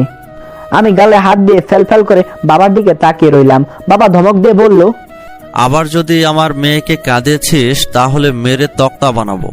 পাশ থেকে মা ও বাবার সাথে তাল মিলালো, রাগী গলায় বলল, আরো কয়েকটা মারো, তোমার ছেলে খুব বেড়ে গেছে। মার কথা শুনে আহত হলাম। এটা কি আমার নিজের মা পরের মেয়ের জন্য নিজের ছেলেকে মায়ের দিতে বলছে? সবকিছু হয়েছে এই রিমির জন্য। রিমি যদি বাবাকে এসব মিথ্যা কথা না বলতো তাহলে বাবার হাতে চর ও খেতাম না, সবার সামনে অপমানিতও হতাম না। আমার সব রাগ গিয়ে রিমির উপর পড়লো। আমি চোখ বাঁকিয়ে রিমির দিকে রাগে লুক নিয়ে তাকালাম। ইচ্ছে করছে শয়তান্নিটাকে কাঁচা চিবিয়ে খাই। এদিকে রিমির দিকে এভাবে তাকিয়ে থাকতে রিমি মার কাছে এসে বলল, দেখেছো বড় আম্মু, তোমার ছেলে কিভাবে আমাকে দেখছে? তোমরা না আসলে তখন আমাকে মেরে ফেলতো। আমি শুধু বলেছিলাম আমি তোর বউ, অমনি আমার গলা চিপে ধরেছে, বলেছে আমি নাকি ওর বোন হই। এখন তুমি বলো, বউকে কেউ বোন বলে? আমি চোখ বড় বড় করে রিমির দিকে তাকালাম। কি দোষী মেয়ের বাবা, চোরের উপর বাটপারি, কি সুন্দর করে আমাকে ফাঁসিয়ে দিল। আমি মুখ কাচুমাচু করে মার দিকে তাকাতে মা হুঙ্কার দিয়ে বলল, তুই সারা জীবন গাধাই থেকে গেলি। রিমিনা এখন তোর বউ হয়, গাধা কোথাকার। অভিমানে বুকটা ভরে এলো। ছোটবেলা থেকে দেখে আসছি আমার মা বাবা সবসময় রিমির পক্ষে। এই বিষয়টা মোটেও আমার ভালো লাগে না। এতক্ষণ সবকিছু স্বাভাবিক ছিল, বাবার হাতে একটা চর খেয়েও সবকিছু শান্ত হয়ে গিয়েছিল, কিন্তু বোমা ফাটালো রিমি।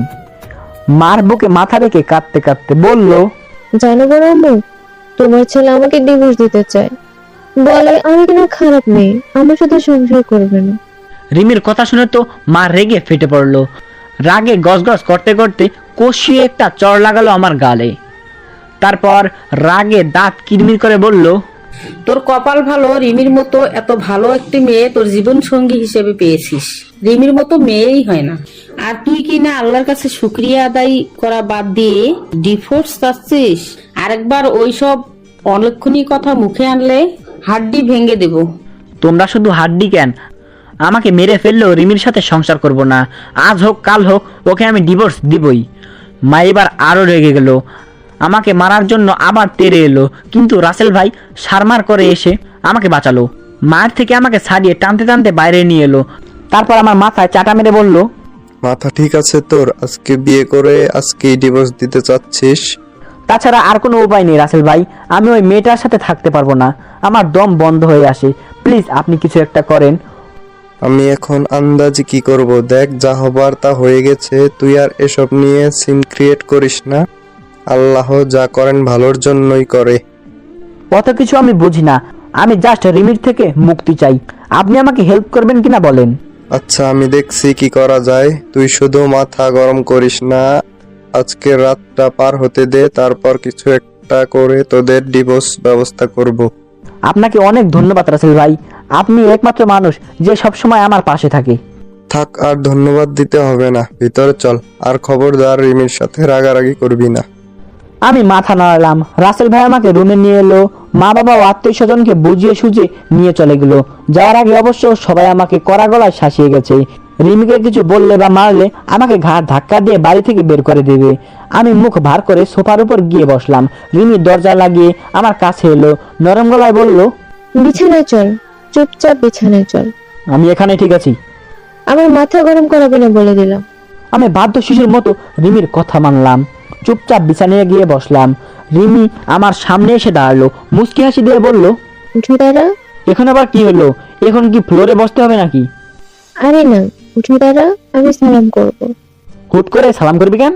ঢং দেখলে বাঁচি না, দূরে যা তো। আরে খেতা না, এটা ভালোবাসা, একদিন ঠিকই লাগবে। আমার উপর রাগ করেছিস? চোটটা খুব লেগেছে তাই না? প্লিজ রাগ করিস না। তুই রেগে থাকলে আমার কিছু ভালো লাগে না। আসলে ডিভোর্সের কথা বলাতে মাথা গরম হয়ে গিয়েছিল, তাই বড় আব্বু আর বড় আম্মুকে বলে তোকে মার খেয়েছি। প্লিজ লক্ষ্মীটি, আমাকে ক্ষমা করে দে। জানিস তো আমি তোকে কত ভালোবাসি। তুই আমার কলিজা। আমার জানটাকে তো রাগ কেন? আসো একটু আদর করে দিই। ইস, আমার বছর ছোটটা চর মেরে গালটা একেবারে লাল করে দিয়েছে। খুব ব্যথা করছে তাই না? শোনো, দাঁড়া, আদর দিয়ে ব্যথা কমিয়ে নিচ্ছি। দূরে যা তো। এভাবে বলিস না প্লিজ। আমি তোকে ভালোবাসি, তাই তোকে কাছে পেতে চাইছি। ভালোবাসার মানুষকে তো সবাই কাছে পেতে চায়। তোর ভালোবাসা তোর কাছেই রাখ, আমার লাগবে না। রিমির কথা শুনে মুখ ঝামটা দিলাম। ওর এসব সস্তা ভালোবাসা নাকি আমার লাগবে? আমার ভালোবাসার মানুষের অভাব আছে নাকি? আমাকে শুধু আফিফা ভালোবাসলেই চলবে, আর কারো ভালোবাসার দরকার নেই। আর মনে এসব ভাবতে ভাবতে বিছানায় শুলাম। খুব ক্লান্ত লাগছে, সারাদিন অনেক ধকল গেছে, আজ প্রচন্ড ঘুম ধরেছে। আমি চোখ বুজে ঘুমানোর চেষ্টা করছি, কিন্তু রিমির সেটাও সহ্য হলো না। আমাকে টেনে শোয়ার থেকে উঠিয়ে বসালো। কি হয়েছে, ঘুমাতেও দিবি না নাকি? কথাটা বলে আমি আবার চিত হয়ে শুয়ে পড়লাম। এবার রিমিও আমার বুকের উপর এসে শুয়ে পড়লো। আমি বাধা দিলাম না, কিন্তু রিমি আমার শরীর আঁকড়ে ধরলো। তারপর আমার লোমশ বুকে একটা চুমু দিয়ে রিমি আমার বুকের উপর শুয়ে আমার গালে ঠোঁটে চুমু দিতে লাগলো। তারপর আস্তে আস্তে আমার গলার কাছে এসে ঠোঁট থামালো। আমার মাথার চুল আঁকড়ে ধরে গলায় মৃদুভাবে কামড় দিতে লাগলো। তারপর আবার গলা ছেড়ে আমার ঠোঁটের কাছে ঠোঁট নিয়ে গেল। এদিকে আমার অবস্থাও নাজেহাল। রিমির প্রতিটি ছোঁয়ায় আমার শরীর বারবার কেঁপে উঠছে। এমন মনে হচ্ছে রিমির ছোঁয়ায় জাদু আছে, যেটা আমাকে ক্রমশই তার কাছে টানছে। তাছাড়া আমি আর কতই নিজেকে আটকাবো? এমন মুহূর্তে নিজেকে আটকানো বড়ই কঠিন ব্যাপার। তবুও অনেক কষ্টে নিজেকে আয়ত্তে রাখলাম। রিমি আমার গলা ছেড়ে যখন ঠোঁটে কিস করতে যাবে, আমি কাঁপা কাঁপা হাতে তাকে আটকালাম। রিমি ভুরু কুঁচকে বিরক্তি নিয়ে আমার দিকে তাকালো। আমি কাঁপা কাঁপা গলায় বললাম, এখানে সব না করলেই নয়। আচ্ছা, তোর কাছে কি শারীরিক চাহিদা মেটানোই সবকিছু? যদি তাই হয় তাহলে কাপড় খোল, তুই যা বলবি আমি তাই করব। কিন্তু আমার থেকে বিন্দু পরিমাণ ভালোবাসা পাবি না।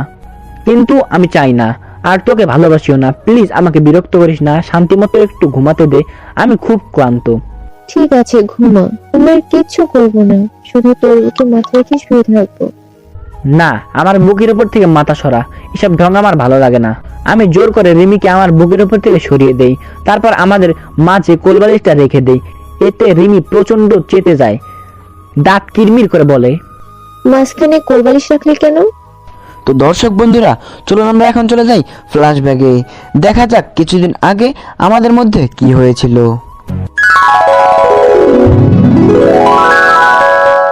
আমার আর রিমির জুটি নাকি পারফেক্ট, আমরা নাকি লাভ বার্ডস। আমার বন্ধুরাও একই কথা বলে, রিমির সাথে আমার বিয়ে হলে নাকি দারুণ হবে। সবচেয়ে বড় কথা, আমাকে আর রিমিকে নাকি ভাই বোন মনেই হয় না। আমরা দুজন যখন সেজে গুজে কলেজে আসি, তখন নাকি আমাকে শাহরুখ খান আর রিমিকে কাজলের মতো লাগে। যে কারণে সব বন্ধুরা রিমিকে ভাবি বলে ডাকে। অবশ্য এটা নিয়ে বন্ধুদের সাথে কম ঝগড়া হয়নি, কিন্তু তবুও তারা শোনেনি।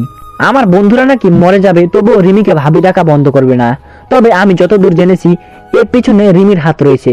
রিমি নাকি আমার বন্ধুদের তাকে ভাবি ডাকতে বলেছে, আর ওর বান্ধবীদের আমাকে দুলাভাই ডাকতে বলেছে। কিন্তু রিমি এসব প্ল্যান করেছে আমি জানতাম না। তো এইভাবে দিনগুলো কেটে যাচ্ছিল। রিমির কেয়ার, তার সাথে দুষ্টু মিষ্টি ঝগড়া, মারামারি, রাগ, অভিমান, খুনসুটিময় অনুভূতি, এইসব লেগেই থাকতো। আবার মাঝে মাঝে রিমির ওপর বিরক্ত হতাম, কারণ আমি রিমির এসব অতিরিক্ত শাসন নিতে পারছিলাম না। রিমি সবসময় আমাকে নজরে নজরে রাখে। আমার মা বাবা এত প্যারা দেয় না যতটা রিমি দেয়। সবসময় এটা করো, ওটা করো, এটা করলে কেন, ওটা করলে কেন, ওর সাথে এতক্ষণ কি গল্প করলি, ওই মেয়েটার দিকে তাকালি কেন, ফেসবুকের পাসওয়ার্ড দে, ফ্রেন্ড লিস্টে এত মেয়ে কেন, তোর অমুক পোস্টে মেয়েরা এত লাভ রিয়াক্ট দিয়েছে কেন, ফেসবুকে এত সময় দেওয়া ঠিক না, এত রাত জাগিস কেন, সকালে তাড়াতাড়ি ঘুম থেকে ওঠা ভালো, আরো নানা রকম প্যারা দিত। তবুও আমি খুশি ছিলাম, কারণ রিমির মতো একজনকে পেয়েছি বলে। এর মাঝে আফিফার সাথে আমার রিলেশন হয়। আফিফা আমার থেকে 3 বছরের বড়। ওদের সাথে জমি নিয়ে ঝামেলার কারণে কথাবার্তা খুব একটা ভালো হতো না আমাদের। আফিফা আমাদের বাড়ি মাঝে মাঝে আসলেও আমি বারবার তাকে এড়িয়ে চলেছি, কিন্তু হুট করে একদিন আফিফা আমাকে প্রপোজ করে বসে, আমার হাত ধরে বলে আমাকে নাকি ভালোবাসে। প্রচন্ড অবাক হয়েছিলাম সেদিন। সাথে সাথে আফিফার প্রস্তাব ফিরিয়ে দিয়েছিলাম, বলেছিলাম তুমি আমার বড় বোনের মতো, আমাদের মাঝে এসব সম্ভব না। কিন্তু আফিফাও হাল ছাড়ার মতো মেয়ে না। পাক্কা 2 মাস আমার পিছনে ঘুরেছে। ধীরে ধীরে আমিও আফিফার প্রতি দুর্বল হয়ে থাকি এবং না চাইতেও তাকে ভালোবেসে ফেলি। যাই হোক, সবকিছু ঠিকঠাক ভাবেই চলছিল। তবে আসল ঘটনা সূত্রপাত হয় 2 মাস আগে। খবর এলো রিমির নানা হুট করে অসুস্থ হয়ে পড়েছে, মরা মরা অবস্থা। আমরা সপরিবারে রিমির নানাকে দেখতে যাই। তখনই রিমির নানা একটা আবদার করে বসে। রিমির নানা বলে মরার আগে তার একমাত্র নাতনি রিমির বিয়ে দেখে যেতে চায়। রিমির নানার এসব আবদার দেখে সবাই খুশি হয়, কারণ রিমিরও বিয়ের বয়স হয়েছে। তাছাড়া ছোট আব্বু আর ছোট আম্মু বেশ কয়েকদিন ধরেই রিমির বিয়ের ব্যাপারে কথা বলছিল। কিন্তু আমি খেয়াল করলাম বিয়ের কথা শুনে রিমির মুখটা কেমন জানি চুপসে গেছে এবং সেই সাথে চেহারার গম্ভীর ভাব। সাধারণত মেয়েরা বিয়ের কথা শুনে লজ্জা পায়, কিন্তু রিমির বেলায় উল্টো হয়েছে। রিমির চোখ মুখ দেখে মনে হচ্ছে সে প্রচন্ড রেগে আছে, কিন্তু কাউকে কিছু বলছে না। একটু পর রিমি আমাকে টানতে টানতে ছাদে নিয়ে আসে, তারপর আচমকা আমাকে জড়িয়ে ধরে হু হু করে কাঁদতে লাগে। আমি প্রচন্ড অবাক হই, রিমির হুট করে কাঁদার কারণ খুঁজে পাই না। আমি আমার জীবনে 2টো জিনিসকে সবচেয়ে বেশি ভয় পাই। প্রথমটা হচ্ছে ইংলিশ পরীক্ষা, আর দ্বিতীয়টা হচ্ছে রিমির কান্না। আমি একটু চুপ থেকে রিমির মাথায় হাত বুলিয়ে বলি, কি হয়েছে, হুট করে কান্না করছিস কেন? রিমি কিছু না বলে আমাকে আরো শক্ত করে জড়িয়ে ধরলো। কিছুক্ষণ এক নাগারে কাঁদার পর নাক টেনে বলল, আমি এত তাড়াতাড়ি বিয়ে করতে চাই না শাহিন, প্লিজ তুই আমাকে বাঁচা। কেন, এখন বিয়ে করতে কি সমস্যা? আমি আগে স্টাডি কমপ্লিট করতে চাই, তারপর বিয়ে শাদী করার চিন্তা ভাবনা আছে। কিন্তু তোর নানার শেষ ইচ্ছা তুই রাখবি না? মানুষটা তোর বিয়ে দেখতে চেয়েছে। আল্লাহ না করুক, কাল যদি তোর নানার কিছু হয়ে যায় তখন কি হবে? আরে ধুর, ওই শালা বুড়োর কিচ্ছু হবে না। নানার হলো কই মাছের জান, বুঝলি? আমি গ্যারান্টি দিচ্ছি ওই বুড়োটা আরো 50 বছর বাঁচবে, তবুও কিছু হবে না। তুই শুধু আমাকে একটু হেল্প কর, আমার বিয়েটা আটকে দে। আমি কোনো হেল্প টেল্প করতে পারবো না বাবা। আর এইসব আজাইরা পেঁচাল বাদ দিয়ে বিয়েতে রাজি হয়ে যা। এমনিতেই তোর বিয়ের বয়স পেরিয়ে গেছে, এখন যত তাড়াতাড়ি সম্ভব বিয়েটা করে ফেলা উচিত। আমি এসব ঝামেলার মধ্যে জড়াতে পারবো না, আমাকে মাফ কর।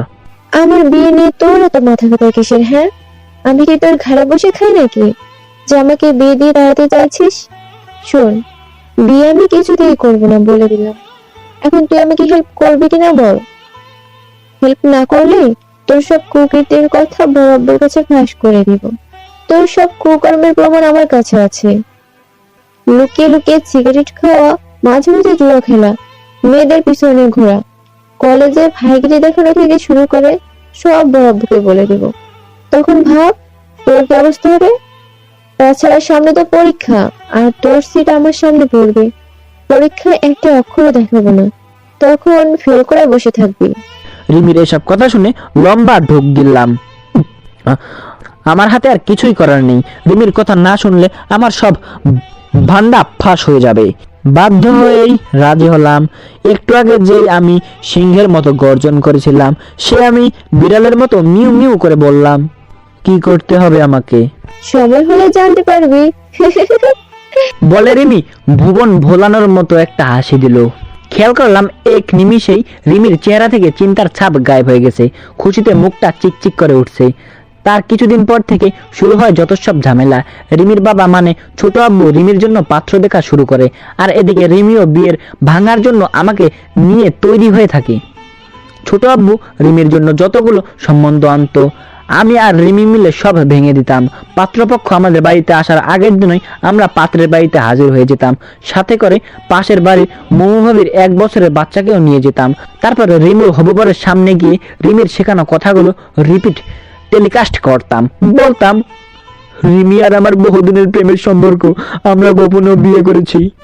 তারপর বাচ্চাকে দেখিয়ে বলতাম, এটা আমাদের সন্তান, আমরা এখনো ভয়ে পরিবারকে কিছুই বলতে পারিনি। রিমির পরিবার এখনো জানে না যে সে বিবাহিত, তাই তারা রিমির বিয়ে দেওয়ার জন্য তোড়জোড় শুরু করেছে। কিন্তু আপনি এই বিয়েটা করে আমাদের জীবন নষ্ট করে দিয়েন না, তাহলে আত্মহত্যা ছাড়া আমাদের আর কোনো উপায় থাকবে না। প্লিজ আমাদের প্রতি একটু দয়া করেন, কাল রিমিকে দেখতে আসবেন না। আমার এসব ইমোশনাল কথা শেষ হতে রিমি ওর অভিনয় শুরু করে দিত। রিমি সোজা পাত্রের পায়ে পড়ে যেত, পায়ে ধরে কান্না মাখা গলায় বলতো, ভাইয়া গো, আমাদের জীবন নষ্ট করে দিয়েন না, আমরা একে অপরকে খুব ভালোবাসি, আমাদেরকে বাঁচান ভাইয়া, আমি তো আপনার বোনের মতো, দয়া করে কাল আমাকে দেখতে আসবেন না। রিমির এই মাস্টার মাইন্ড প্ল্যানটা দারুণ কাজ করতো। ফলস্বরূপ পাত্রপক্ষ আর রিমিকে দেখতে আসতো না। কিন্তু আমি একটা জিনিস কিছুতেই বুঝতে পারছি না, রিমি শুধুমাত্র পড়ালেখার দোহাই দিয়েই এত ভালো ভালো সম্পর্ক ভেঙে দিচ্ছিল কেন, যেখানে রিমি চাইলে বিয়ের পর পড়ালেখা চালিয়ে যেতে পারতো। ছোট আব্বু রিমির জন্য কোনো সম্বন্ধ আনলেই সবার আগে আমাকে জানাতো। আমার হাতে ছেলেটার একটা ছবি ধরিয়ে বলতো, দেখতো ছেলেটা কেমন, কালকে রিমিকে দেখতে আসবে। ছবিটা রিমিকে গিয়ে দেখা পছন্দ হয়েছে কিনা। আমি ছবিটা নিয়ে রিমির ঘরে যেতাম, যেখানে অধিকাংশ ছেলেই সুন্দর, হ্যান্ডসাম, স্টাইলিশ হতো। সোজা কথায় একটা মেয়ের ছেলেটাকে পছন্দ হওয়ার জন্য যা যা থাকার দরকার তার সবকিছুই ছেলেটার মাঝে থাকতো। সবচেয়ে বড় কথা, অধিকাংশ ছেলেই সরকারি চাকরিজীবী থাকতো, নতুবা বড় কোনো ব্যবসায়ী। কিন্তু আশ্চর্যের বিষয় হলো, রিমি এসবের কিছুই ধার ধারতো না। আমার হাতে কোনো ছেলের ছবি দেখলেই সে রেগে কুটি কুটি হতো, রাগে ছবিটা ছিঁড়ে ফালা করতো। আমি হেসে বলতাম, ছেলে সরকারি চাকরি করে, বিয়েটা করে নে। রিমি আরো রেগে যেত, রাগে সাপের মতো ফোনা তুলে হিসিয়ে বলতো, আমার সরকারি চাকরিওয়ালা স্বামী লাগবে না, আমি তোর মতো সাধারণ কাউকে স্বামী হিসেবে পেতে চাই, যার কাছে আমি সবকিছু হব। ছেলেটা দেখতে তো খুব সুন্দর, হ্যান্ডসাম, তারপরেও তোর পছন্দ হচ্ছে না? ঘোড়া রান্না সুন্দর, ছেলেটার তোর মতো চাপদারি নেই, আমার চাপদারিওয়ালা ছেলে খুব পছন্দ। এরপরে যখন কোনো চাপদারিওয়ালা ছেলের ছবি এনে দেখাতাম, রিমির মুখ গোমরা করে বলতো, ছেলেটার নাকটা কেমন যেন বোচা, নাকটা একটু খারাপ হলে ভালো হতো, ঠিক তোর মতো। রিমি এভাবেই পাত্রের নানা রকম খুঁজ বের করতো। কখনো বলতো, ছেলের চোখ দুটো টেরা, আমার তোর মতো গোল গোল চোখওয়ালা ছেলে লাগবে। আবার কখনো বলতো, ছেলেটার চুলের স্টাইল একদম ভালো না, আমার তোর চুলের স্টাইলটা অনেক ভালো লাগে, এরকম যদি কারো চুলের স্টাইল হয় তাহলে বিয়ে করব। তারপর আমি যখন আমার মতো চুলের স্টাইল করা কারো ছবি এনে রিমিকে দেখাতাম, তখন সে বলতো, ছেলেটার মুছটা ডাকাতের মতো, একদম ফালতু, ছেলেদের মুছ হবে ছোট ছোট আর স্টাইল করা, ঠিক তোর মতো। আমি তখন ছোট ছোট মোসওয়ালা ছেলের ছবি এনে রিমিকে দেখাতাম। রিমি কিছুক্ষণ ছবিটার দিকে তাকিয়ে থেকে আরেকটা খুঁত বের করতো আর বলতো, ছেলেটা একটু বেশি লম্বা, আমি দাঁড়ালে ওর কোমর সমান হবো না, একে বিয়ে করা যাবে না, ছেলের হাইট যেন তোর সমান হয়, যাতে আমি দাঁড়ালে ছেলেটার বুক বরাবর হয়। আমি বুঝে গিয়েছিলাম যতই চেষ্টা করি রিমি বিয়ে করবে না, নানা রকম অজুহাত দেখাবে। আমি যদি হাজারো মেয়ের ক্রাশ স্বয়ং শাহরুখ খানকে রিমির সামনে হাজির করে বলি, দেখা তো পছন্দ হয়েছে কিনা, রিমি তখনও নাক ছিটকে শাহরুখ খানকে বলবে, আপনি তো বড় হয়ে গেছেন, আপনাকে বিয়ে করতে পারবো না। যার কারণে ইচ্ছে না থাকা সত্ত্বেও বাধা হয়েও রিমির বিয়ে ভাঙতে হতো। এভাবে দিনগুলো কেটে যাচ্ছিল। এই 3 মাসে আমরা প্রায় 50টা সম্বন্ধ ভেঙেছি। রিমির বাবা মানে আমার ছোট আব্বু কিছুতেই বুঝতো না, ছেলেপক্ষ কথা দিয়েও কেন রিমিকে দেখতে আসে না। কিন্তু আমার বাবা কিভাবে যেন টের পেয়ে যায় আমরা এই বিয়েগুলো ভাঙছি। এটা সপ্তাহখানেক আগের ঘটনা। আমি আর রিমি ছেলের বাড়িতে বিয়ে ভাঙার জন্য গিয়েছি। রিমির জন্য ঠিক করা ছেলেকে আমার আর রিমির সম্পর্কে সবটা খুলে বলি। ছেলেটা আমাদের কথা বিশ্বাস করে এবং আশ্বাস দেয় যে কাল সে রিমিকে দেখতে যাবে না। কিন্তু ঠিক সেই সময় বাবা এন্ট্রি মারে। হুট করে বাবাকে দেখে ভয়ে ভয়ে আমার আত্মা কেঁপে ওঠে। সেই সাথে প্রচন্ড অবাক হই। রিমি ভয় পেয়ে আমার পিছনে এসে মুখ লুকায়। বাবা আমার দিকে কিছুক্ষণ কঠিন দৃষ্টিতে তাকিয়ে থেকে ঠাস করে 2-3টা চড় মারে। আমি আরো ঘাবড়ে যাই, ভয়ে দম বন্ধ হয়ে আসে। বাবা আমার শার্টের কলার চেপে ধরে, দাঁত কিরমির করে বলে, চুপ কর শয়তান, আমার আগে থেকে তোর উপর সন্দেহ ছিল, তাই আজ তোদের পিছু নিয়েছিলাম, আর এখন হাতে নাতে ধরা পড়ার পর সাধু সাজার চেষ্টা করছিস?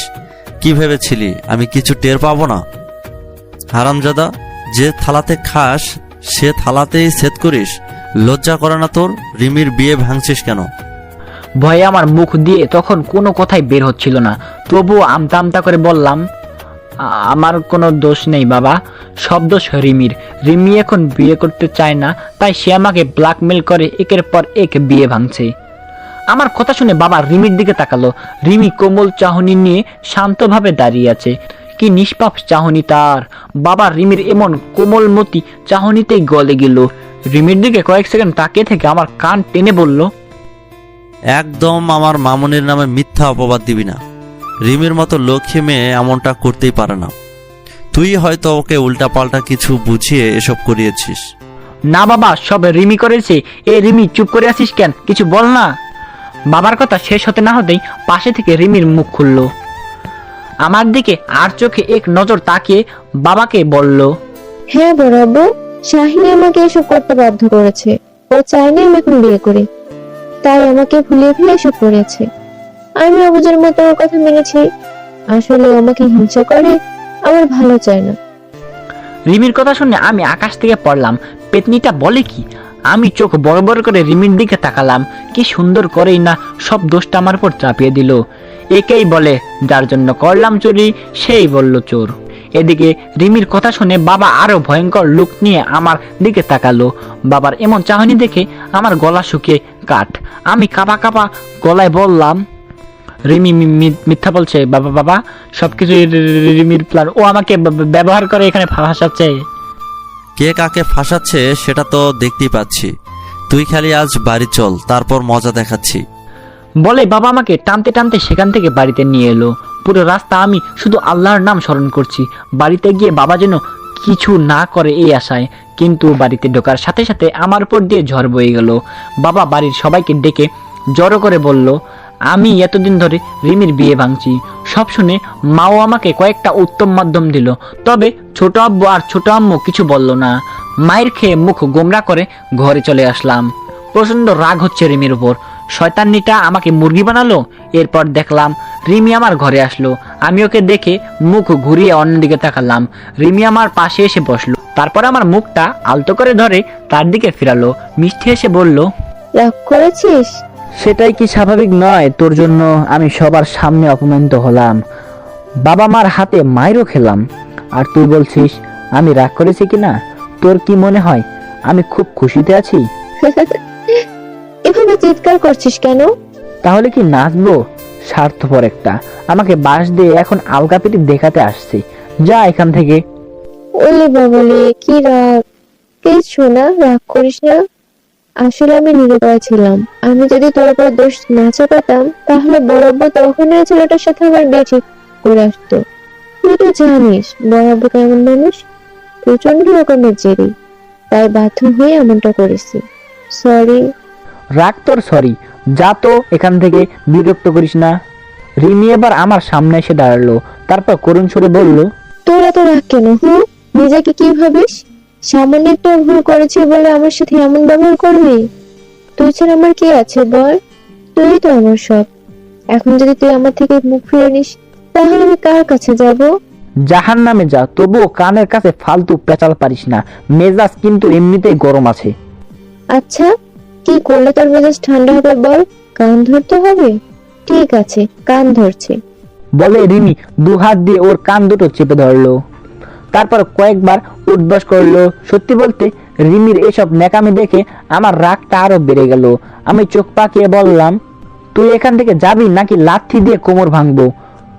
আমার কথা শুনে রিমি ওর কান দুটো ছেড়ে দিয়ে ভেঙচি দিল, তারপর দুষ্ট হাসি দিয়ে বলল, ভাব বেশি হয়ে গেছে তাই না? ভালো ব্যবহার করেছি দেখে যা আচ্ছা বলছিস? দাঁড়া, তোর ভাব আমি বের করছি। খুব বেড়েছিস তুই। বলে রিমি হন হন করে ঘর থেকে বেরিয়ে গেল। আমি একটা স্বস্তির নিঃশ্বাস ফেলে শুয়ে পড়লাম। ঘন্টাখানেক পর রিমি আবার এলো, তবে এবার হাতে করে ছোট্ট একটা বাটি নিয়ে এসেছে। আমি শোয়া থেকে উঠে বসলাম, ইশারায় বোঝালাম বাটিতে কি আছে। রিমি ঢাকনা সরিয়ে বাটি দেখালো। বাটির ভিতরে পায়েস, গরম ধোয়া উঠছে পায়েস থেকে, মনে হচ্ছে এই মাত্র রান্না করে নিয়ে এসেছে। পায়েস দেখে আমার জিভে জল চলে এলো। এই একটা মাত্র জিনিস যেটা পেলে আমি দুনিয়াদারি সব ভুলে যাই। আর সেটা যদি রিমির হাতে বানানো পায়েস হয় তাহলে তো কথাই নেই।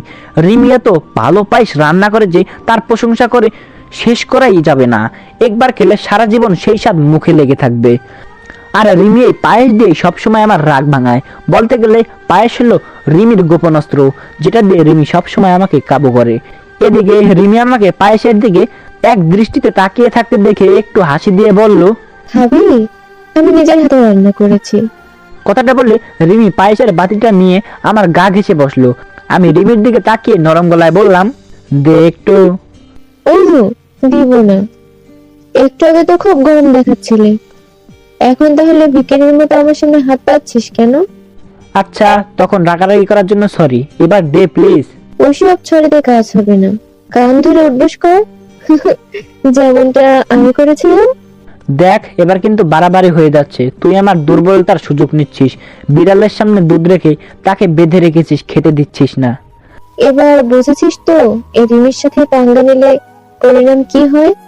তাই আমার সাথে ভাব কম দেখাবি। দূর, ফালতু ফেচাল রাখ তো, আগে খেয়ে নেই, তারপর কি বলবি বলিস। বলে আমি খপ করে রিমির হাত থেকে পায়েসের বাটিটা কেড়ে নিলাম। তারপর তাড়াহুড়োয় গরম পায়েস মুখে দিলাম। কিন্তু গরম পায়েস মুখে দেওয়াতে আমার অবস্থা দফা রফা। আমি উফ উফ করতে করতে হা করে রিমির দিকে তাকিয়ে রইলাম। না পারছি পায়েস গিলতে, না পারছি ফেলতে। রিমি আমার অবস্থা দেখে আমার গাল দুটো চেপে ধরে মুখে লম্বা ফু দিতে লাগলো। তারপর ধমকে সুরে বলল, আস্তে আস্তে খা, মুখ পুড়ে যাবে তো। তোর জন্যই রান্না করেছি, অত জুলুম করিস না। রিমির কথা মতো ধীরে সুস্থে পায়েস খেতে লাগলাম। আর রিমি আমার দিকে তাকিয়ে রইলো। আমি খাচ্ছি আর রিমি আমার দিকে অপলক দৃষ্টিতে তাকিয়ে আছে। রিমির এভাবে তাকিয়ে থাকা দেখে আমি চোখের ইশারায় বললাম, কি হয়েছে, তাকিয়ে আছিস কেন? রিমি কিছু না বলে আমার থেকে দৃষ্টি নামিয়ে নিল। তারপর শান্ত গলায় বলল, আমার বিয়ে ভাঙতে হেল্প করবি তো? আমাকে মাফ কর, আমি আর নতুন করে বাস খেতে চাই না, প্লিজ। আমার কাছে আর একটা নতুন প্ল্যান আছে।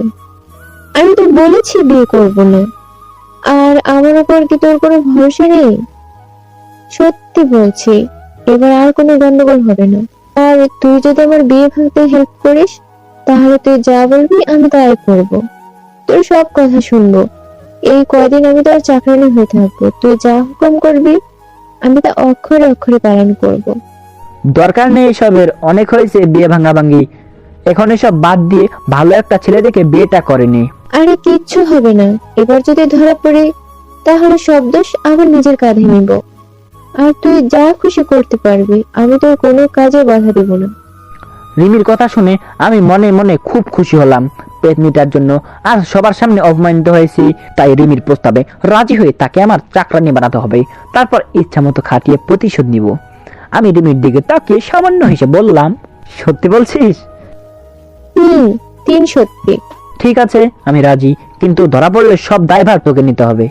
আচ্ছা, সেটা নিয়ে চিন্তা করতে হবে না, আমি সামলে নিব সব। ঠিক আছে, এখন তাহলে যা, আর রাতে বিরিয়ানি রান্না করিস। আচ্ছা। বলে রিমি আচমকা আমার গালে কিস করলো। আমি চোখ বড় বড় করে রিমির দিকে তাকালাম। কিছু বলার আগে রিমি বেঞ্চিন দিয়ে ঘর থেকে দৌড়ে বেরিয়ে গেল। আমি রিমির কাণ্ড দেখে হাসতে লাগলাম, পাগলি একটা। পরের দিন ছিল শুক্রবার, কলেজ বন্ধ, তাই অনেক বেলা পর্যন্ত ঘুমাচ্ছিলাম। হঠাৎ দরজা ঠাকানোর শব্দে ঘুম ভেঙে গেল। চোখ খুলে ঘড়ির দিকে তাকিয়ে দেখি 10:30 বাজে। আমি চোখ কসলাতে কসলাতে দরজা খুললাম। দরজার বাইরে রিমি দাঁড়িয়ে আছে।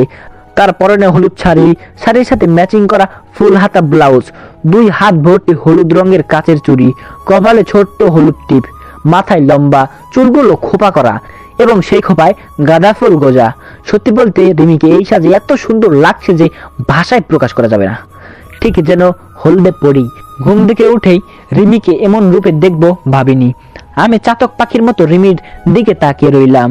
পরক্ষণে নিজেকে সামলে নিয়ে বললাম, কি ব্যাপার, সকাল সকাল এত সুন্দর করে সেজেগুজে কোথায় যাবি? কলেজ তো বন্ধ। আমার কথা বলা শেষ হতেই রিমি হু হু করে কেঁদে কেঁদে উঠলো। আমি একটু ঘাবড়ে গেলাম। সকাল সকাল এই পেতনিটার আবার কি হলো? মনে মনেই নিজেই হিসাব করছিলাম। তখন রিমি কাঁদতে কাঁদতে বলল, বাবা থেকে একটা ছেলেকে ধরে দে, তার সাথে আমার বিয়ে ঠিক করেছে। তারা সবাই নিচে বসে আছে, তুই প্লিজ আমাকে বাঁচা। কি বলছিস এসব? সত্যি বলছি, তুই প্লিজ কিছু একটা কর। আমি এই বিয়ে করতে পারবো না। আর যদি ওই ছেলেটার সাথে আমার বিয়ে হয় তাহলে সুইসাইড করব। কানের নিচে লাগাবো চর, খবরদার এসব অলক্ষণের কথা মুখে আনবি না। তাহলে কি করতে বলছিস? বিয়ে? ওহো, সেটা আমি জীবনেও করব না, মরে গেলেও না। আর আমি আগের বসে যদি উল্টোপাল্টা কিছু করে বসি তাহলে সেটার জন্য তুই দায়ী থাকবি। আচ্ছা শান্ত হওয়া, উত্তেজিত হোস না, তুই নিচে যা, আমি আসছি, দেখছি কি করা যায়। রিমি আর কিছু বলল না, চোখের পানি মুছে চলে গেল। আমিও তাড়াতাড়ি ফ্রেশ হয়ে ড্রয়িং রুমে গেলাম। দেখি ছেলে সহ ছেলের বাবা মা এবং সাথে আরো কিছু মানুষ সার হয়ে বসে আছে।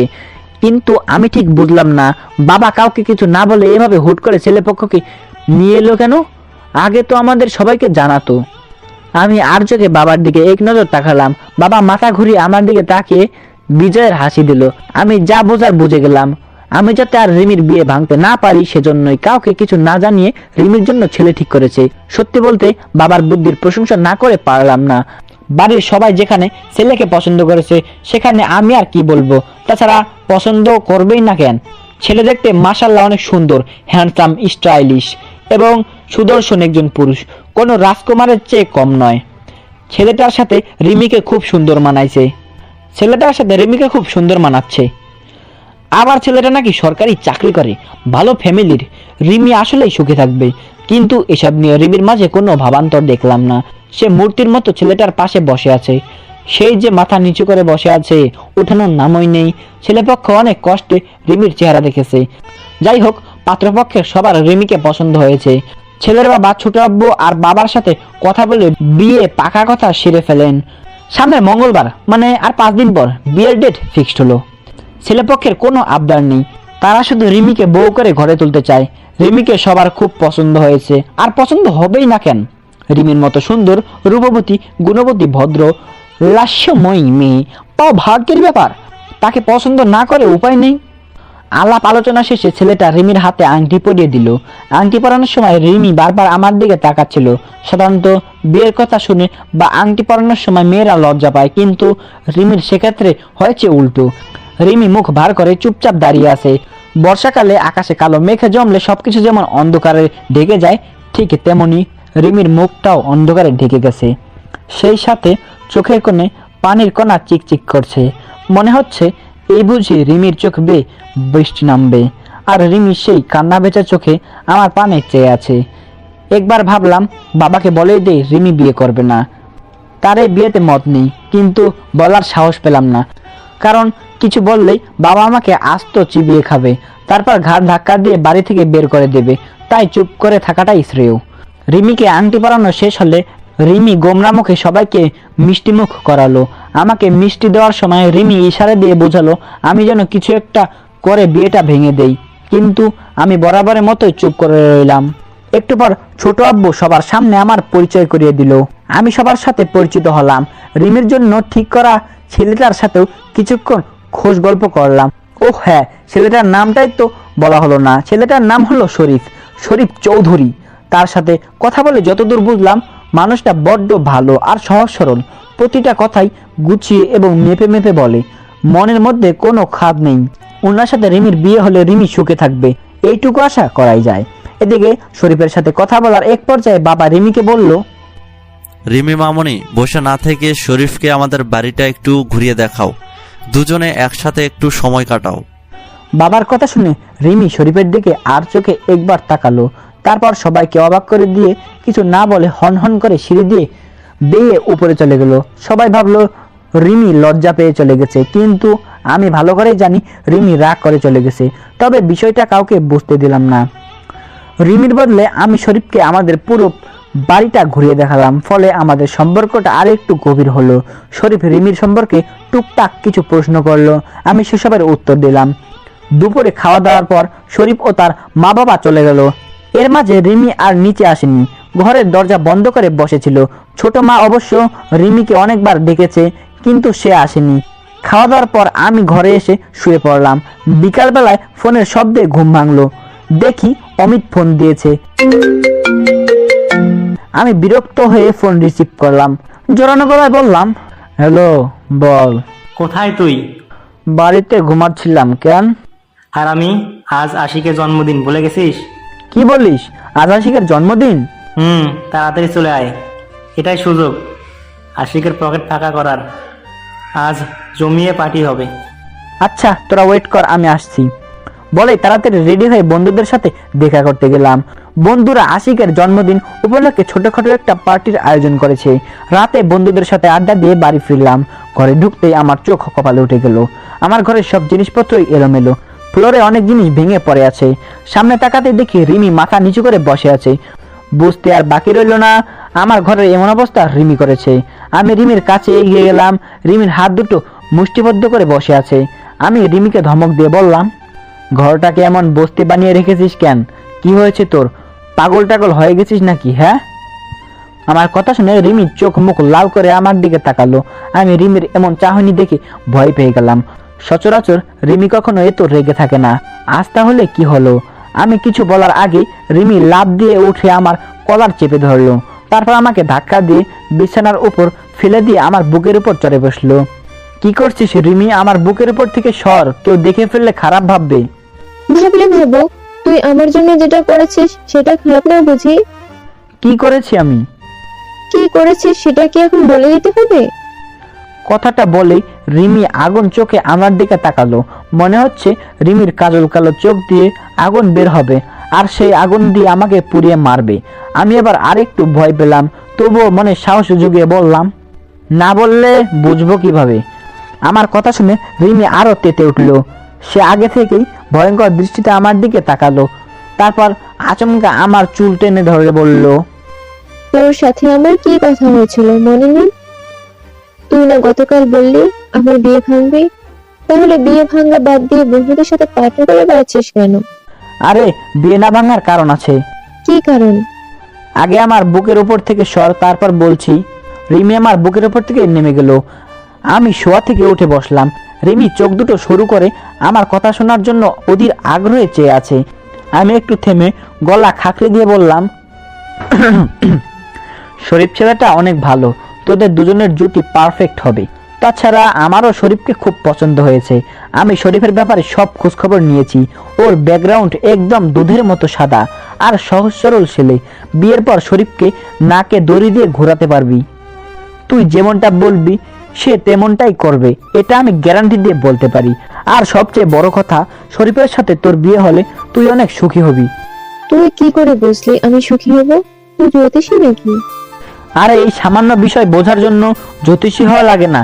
শরীফ ভালো ফ্যামিলির, দেখতে সুন্দর, স্মার্ট, সরকারি চাকরি করে, ভালো বেতন পায়। আর কি চাস?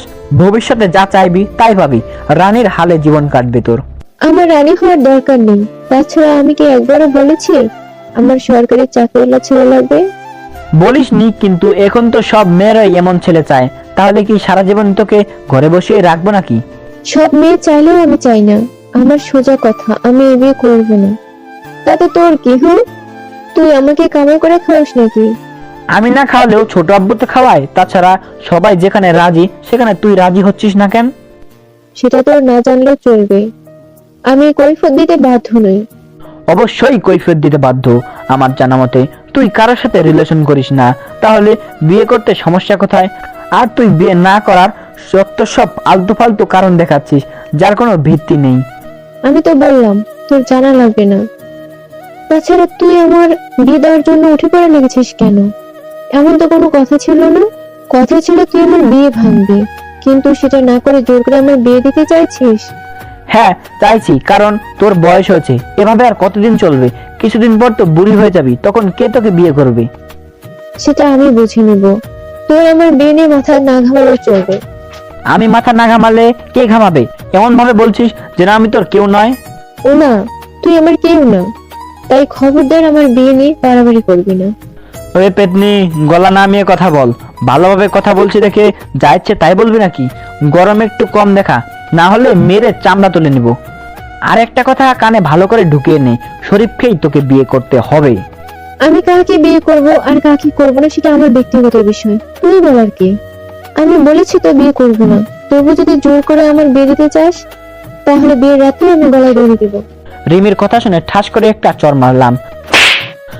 রাগটাকে আর কন্ট্রোল করতে পারলাম না।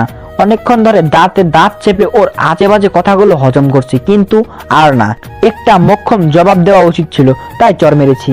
এদিকে চর খেয়ে রিমি গালে হাত দিয়ে দাঁড়িয়ে আছে। কয়েক সেকেন্ডের ব্যবধানে চোখের কোনায় পানিও চলে এসেছে। এই বুঝি কান্না করে দেবে। অবশ্য কান্না করার এই কথা, কারণ চরটা খুব জোরে মেরেছি। রিমি ভালোই ব্যথা পেয়েছে মনে হয়। আমার একটু খারাপ লাগলো। আমি সরি বলতে যাব, তার আগে রিমি ফুপিয়ে ফুপিয়ে কাঁদতে লাগলো। আমি আর কিছু বললাম না। রিমি মিনিট দুয়েক এক নাগারে কাঁদার পর নাক টেনে বলল, তুই আমাকে চড় মারলি? বেশ করেছি, তোকে না বলেছি আত্মহত্যার কথা মুখে আনবি না, তবুও বারবার ওই শব্দটা উচ্চারণ করিস, আবার অভদ্রের মতো কথায় কথায় আমার সাথে তর্ক করিস। তাই বলে গায়ে হাত তুলবি? তাছাড়া কোনো উপায় ছিল না। তুই খুব গরম দেখাচ্ছিলি, তাই মেরে ঠান্ডা করেছি।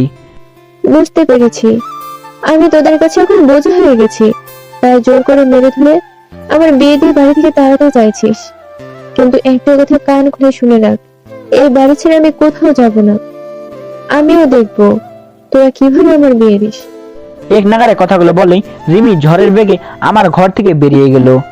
আর আমি রিমির কথাগুলো শুনে মনে মনে হাসতে লাগলাম। পাগলি মেয়ে একটা, কখন কি বলে ঠিক নেই। পরদিন সকাল থেকে রিমির বিয়ে নিয়ে তোড়জোড় শুরু হয়ে গেল। একদম রাজকীয় ভাবে পরিবারের একমাত্র মেয়ের বিয়ে বলে কথা। বিয়েতে বিন্দু পরিমাণ যেন ঘাটতি রাখা যাবে না। তাছাড়া রিমির বিয়ে নিয়ে আমাদের সবারই আলাদা করে কিছু না কিছু করার ইচ্ছে রয়েছে। আমি চাই বিয়েতে সবার ইচ্ছে পূরণ হোক। সেজন্য আমাদের সব আত্মীয় স্বজনদের দাওয়াত দিয়েছি এবং রিমির বিয়ের খবর পেয়ে তারা সবাই চলে এসেছে। সন্ধ্যা হতে না হতেই পুরো বাড়ি আত্মীয় স্বজন দিয়ে ভর্তি। কিন্তু খালামণি আর আফিফা এখনো আসেনি, কারণ ওদের সাথে আমাদের জমি নিয়ে ঝামেলা চলছে। মা তো খালামণিকে সহ্যই করতে পারে না, অথচ তারা একই মায়ের পেটের বোন। তবে আমি ভেবেছিলাম খালামণি না আসলেও আফিফা আসবে, কিন্তু খালামণি আফিফাকেও আসতে দেয়নি। যাই হোক, আত্মীয় স্বজনদের পাশাপাশি এলাকায় সবাইকে দাওয়াত দেওয়া হয়েছে, একজনকেও বাদ রাখিনি। আমি আর আমার সব বন্ধুরা মিলে বিয়ের সব কাজ দেখাশোনা করছি। ছোট আব্বু বিয়ের সব দায়িত্ব আমার উপর দিয়েছে এবং আমি সেটা যথাযথভাবে পালন করেছি। দেখতে দেখতে 5 দিন কেটে গেল। আজ রিমির বিয়ে। পুরো বাড়ি আনন্দে মেতে উঠেছে। সবাই বিয়েতে নাচ গান করছে। গায়ে হলুদ থেকে শুরু করে বিয়ের সব কাজ কোনো ঝামেলা ছাড়াই সম্পূর্ণ হয়েছে। যারা যারা বিয়েতে এসেছে তারা সবাই প্রশংসায় পঞ্চমুখ। এমন ধুমধাম করে বিয়ে নাকি আগে কখনো কেউ দেখেইনি। আমি সবার প্রশংসা শুনে মনে মনে অনেক খুশি হলাম। কিন্তু দুঃখের বিষয় হলো, এই কয়েকদিনে রিমির সাথে আমার কোনো কথা হয়নি। রিমি সারাদিন ঘরে দরজা বন্ধ করে বসে থাকতো। আসলে রিমি এখনো আমার উপর রেগে আছে, তাই আমার সাথে কথা বলে না। আর আমিও বিয়ে নিয়ে ব্যস্ত থাকায় রিমির সাথে কথা বলতে পারিনি। রাতে আমি আর আমার বন্ধুরা মিলে বিয়ে বাড়ির সবকিছু দেখাশোনা করছি। হাতে এখনো অনেক কাজ। একটু পর বরযাত্রী চলে আসবে। এমন সময় দেখলাম মা আমার কাছে আসলো। তারপর হন্তদন্ত হয়ে বলল, তুই এখানে বসে আছিস আর আমি তোকে সারা বাড়ি খুঁজে মরি। কেন, কি হয়েছে? তখন মা যা বলল তাতে আমি অবাক না হয়ে পারলাম না। রিমি বলেছে ও নাকি বিয়ের পিড়িতে বসবে না। কেন, ওর আবার কি হলো? ফের নাটক শুরু করেছে নাকি? নাটক না, তোর উপর রাগ করেছে। তুই নাকি রিমির সাথে কথা বলিস না, ওকে এড়িয়ে চলিস। আমি কখনো ওকে এড়িয়ে চললাম? উল্টো রিমি আমাকে এড়িয়ে চলে, ঠিক মতো কথা বলে না। এই কয়েকদিন সারাদিন ঘরের দরজা বন্ধ করে বসেছিল, তাহলে কিভাবে কথা বলবো? হ্যাঁ, আচ্ছা বাদ দে ওসব কথা। যা গিয়ে রিমির রাগ ভাঙা। তোর উপর রাগ করে বসে আছে। তুই না গেলে ও বিয়ের পিড়িতে বসবে না। আচ্ছা যাচ্ছি। মার সাথে উপরে উপরে রাগ দেখালেও মনে মনে ভীষণ খুশি হয়েছি। যাক, অবশেষে রিমি আমাকে ডেকেছে। আমি তো ভেবেছিলাম রাগ করে আমার সাথে আর কখনো কথাই বলবে না। পাগলিটা বুঝে না আমি ওকে কতটা ভালোবাসি। ছোটবেলা থেকে একসাথে হেসে খেলে বড় হয়েছি, আর আজ রিমির বিয়ে, আমাদের ছেড়ে চলে যাবে। কষ্ট তো খুব হচ্ছে, কিন্তু প্রকাশ করছি না, তাহলে রিমি আরো ভেঙে পড়বে। যাই হোক, এখন এসব কথা রেখে তাড়াতাড়ি রিমির সাথে দেখা করার জন্য ওর ঘরের সামনে গেলাম। দরজার কাছে গিয়ে ভিতরে উকি মেরে দেখি রিমিকে ওর বান্ধবীরা সাজাতে ব্যস্ত। আমি দরজায় টোকা দিয়ে সবার উদ্দেশ্যে বললাম, ভিতরে আসতে পারি? আমার কথা শুনে সবাই আমার দিকে তাকালো। রিমির বান্ধবী ছাপা মিষ্টি এসে বলল, আরে দুলা ভাই, আপনি এতক্ষণ এলেন? রিমি সেই কখন থেকে আপনার জন্য ওয়েট করছে। ছাপার মুখে দুলাভাই ডাক শুনে কিঞ্চিত পরিমাণে অবাক হলাম। এই মেয়ে তো আগে আমাকে ভাইয়া বলে ডাকতো, এখন তাহলে দুলাভাই ডাকছে কেন? ভাবলাম হয়তো মজা করে ডাকছে। পরক্ষণেই ছাপা আবার বলে উঠলো, দুলাভাই দাঁড়িয়ে আছেন কেন? রিমির পাশে বসেন না। আমি বিষয়টাকে খুব একটা পাত্তা দিলাম না, কারণ রিমির অধিকাংশ ফ্রেন্ড আমাকে দুলাভাই বলে ডাকে। আমি এসব ভাবাভাবি বাদ দিয়ে ঘরের ভিতরে প্রবেশ করলাম। ছাপার উদ্দেশ্যে বললাম, রিমিকে সাজানো শেষ হয়নি? আর একটু বাকি আছে দুলাভাই, আপনি একটু দেখেন তো রিমিকে সুন্দর দেখাচ্ছে কিনা। তোমরা যতই সাজাও ওই পেতনিকে সুন্দর দেখাবে না। বলেই আমি রিমির সামনে হাঁটু মুড়ে বসলাম। রিমির দিকে ভালোভাবে তাকাতে যেন টাস্কি খেলাম। লাল বেনারসি শাড়ি আর দামি অলংকার দিয়ে রিমির পুরো শরীর ঢাকা। সত্যি বলতে কনে সেজে রিমিকে দেখতে এত সুন্দর লাগছে যে বলে বোঝাতে পারবো না। আমি হাঁ করে কেবল রিমির দিকে তাকিয়ে তাকিয়ে রইলাম।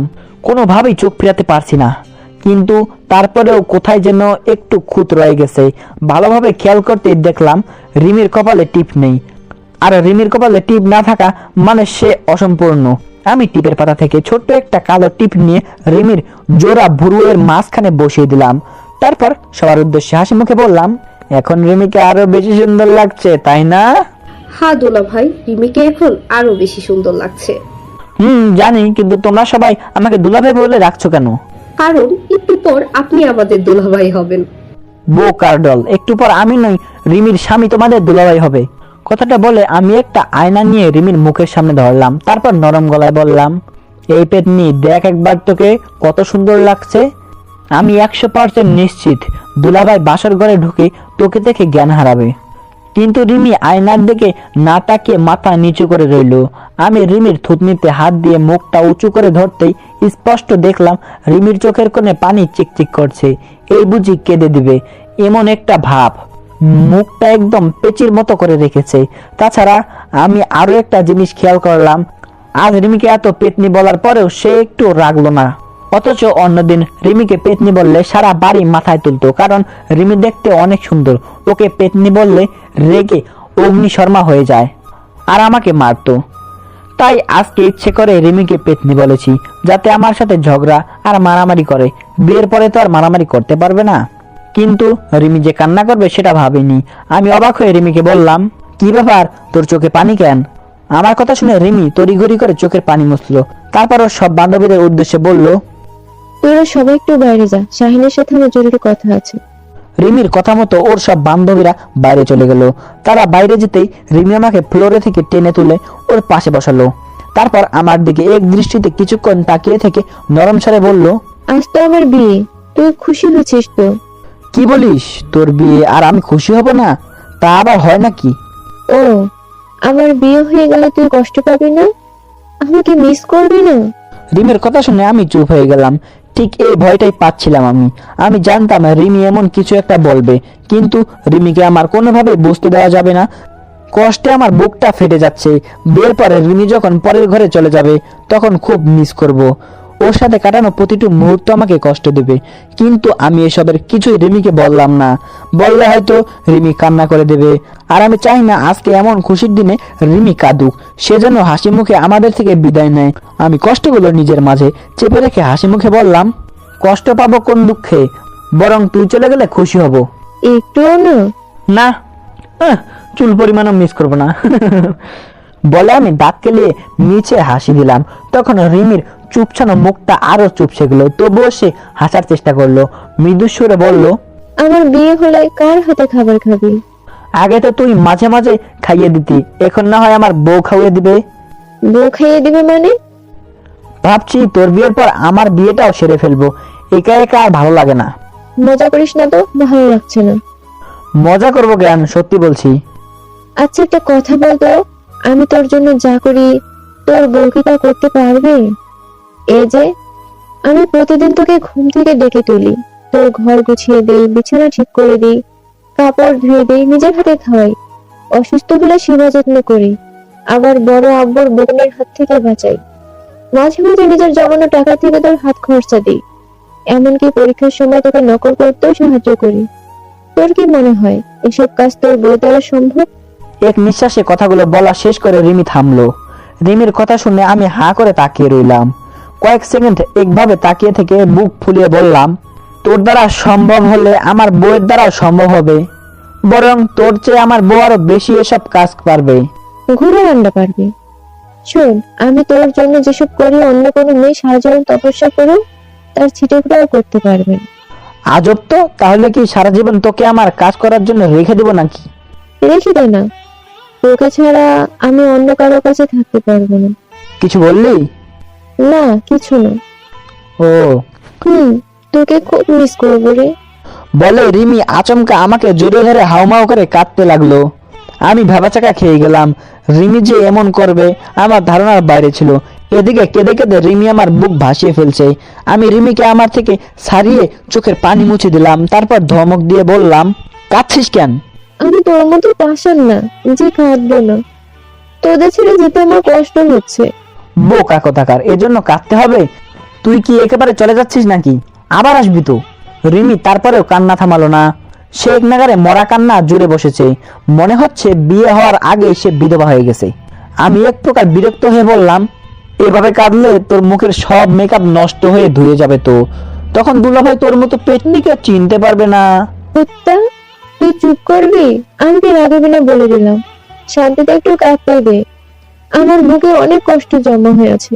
আমি আর কিছু বললাম না, কিন্তু রিমির বুকে কিসের এত কষ্ট সেটা ঠিক বুঝলাম না। সবকিছু মাথার উপর দিয়ে চলে গেল। রিমি কিছুক্ষণ কাঁদার পরে একটু শান্ত হলো।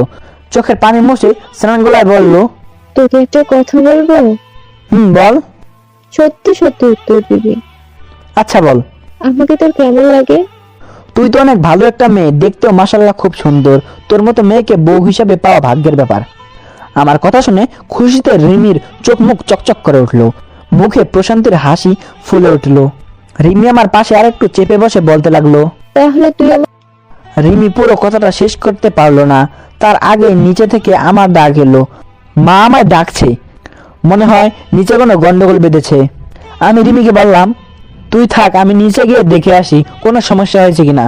রিমি আমাকে আটকানোর চেষ্টা করলো, কিন্তু আমি রিমিকে কিছু বলার সুযোগ না দিয়ে তাড়াহুড়া করে ঘরের বাইরে এলাম।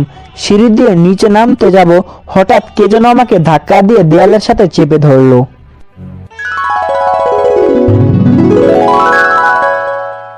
আসসালামু আলাইকুম গাইস, আজকের পর্বটি এখানেই শেষ করে দেওয়া হচ্ছে। এটা হলো এই গল্পের একম সিজন। তো আপনারা যদি এই গল্পের দ্বিতীয় সিজনটি চান তাহলে অবশ্যই আমাকে কমেন্ট করে জানিয়ে দেবেন। আমি অবশ্যই এই গল্পের দ্বিতীয় সিজন নিয়ে আসবো। তো আর হ্যাঁ, আপনারা কমেন্ট করে জানিয়ে দেবেন গল্পটা আপনাদের কাছে কিরকম লাগতেছে। আর হ্যাঁ, আপনারা যারা এই চ্যানেলে নতুন তারা চ্যানেলটিকে সাবস্ক্রাইব করে পাশেই থাকবেন। আর ভিডিওটিতে অবশ্যই একটু লাইক করে দিবেন, যাতে আমি পরের সিজনটা নিয়ে আসতে আগ্রহী হই। তো আপনারা সবাই ভালো থাকবেন, সুস্থ থাকবেন। আল্লাহ হাফেজ।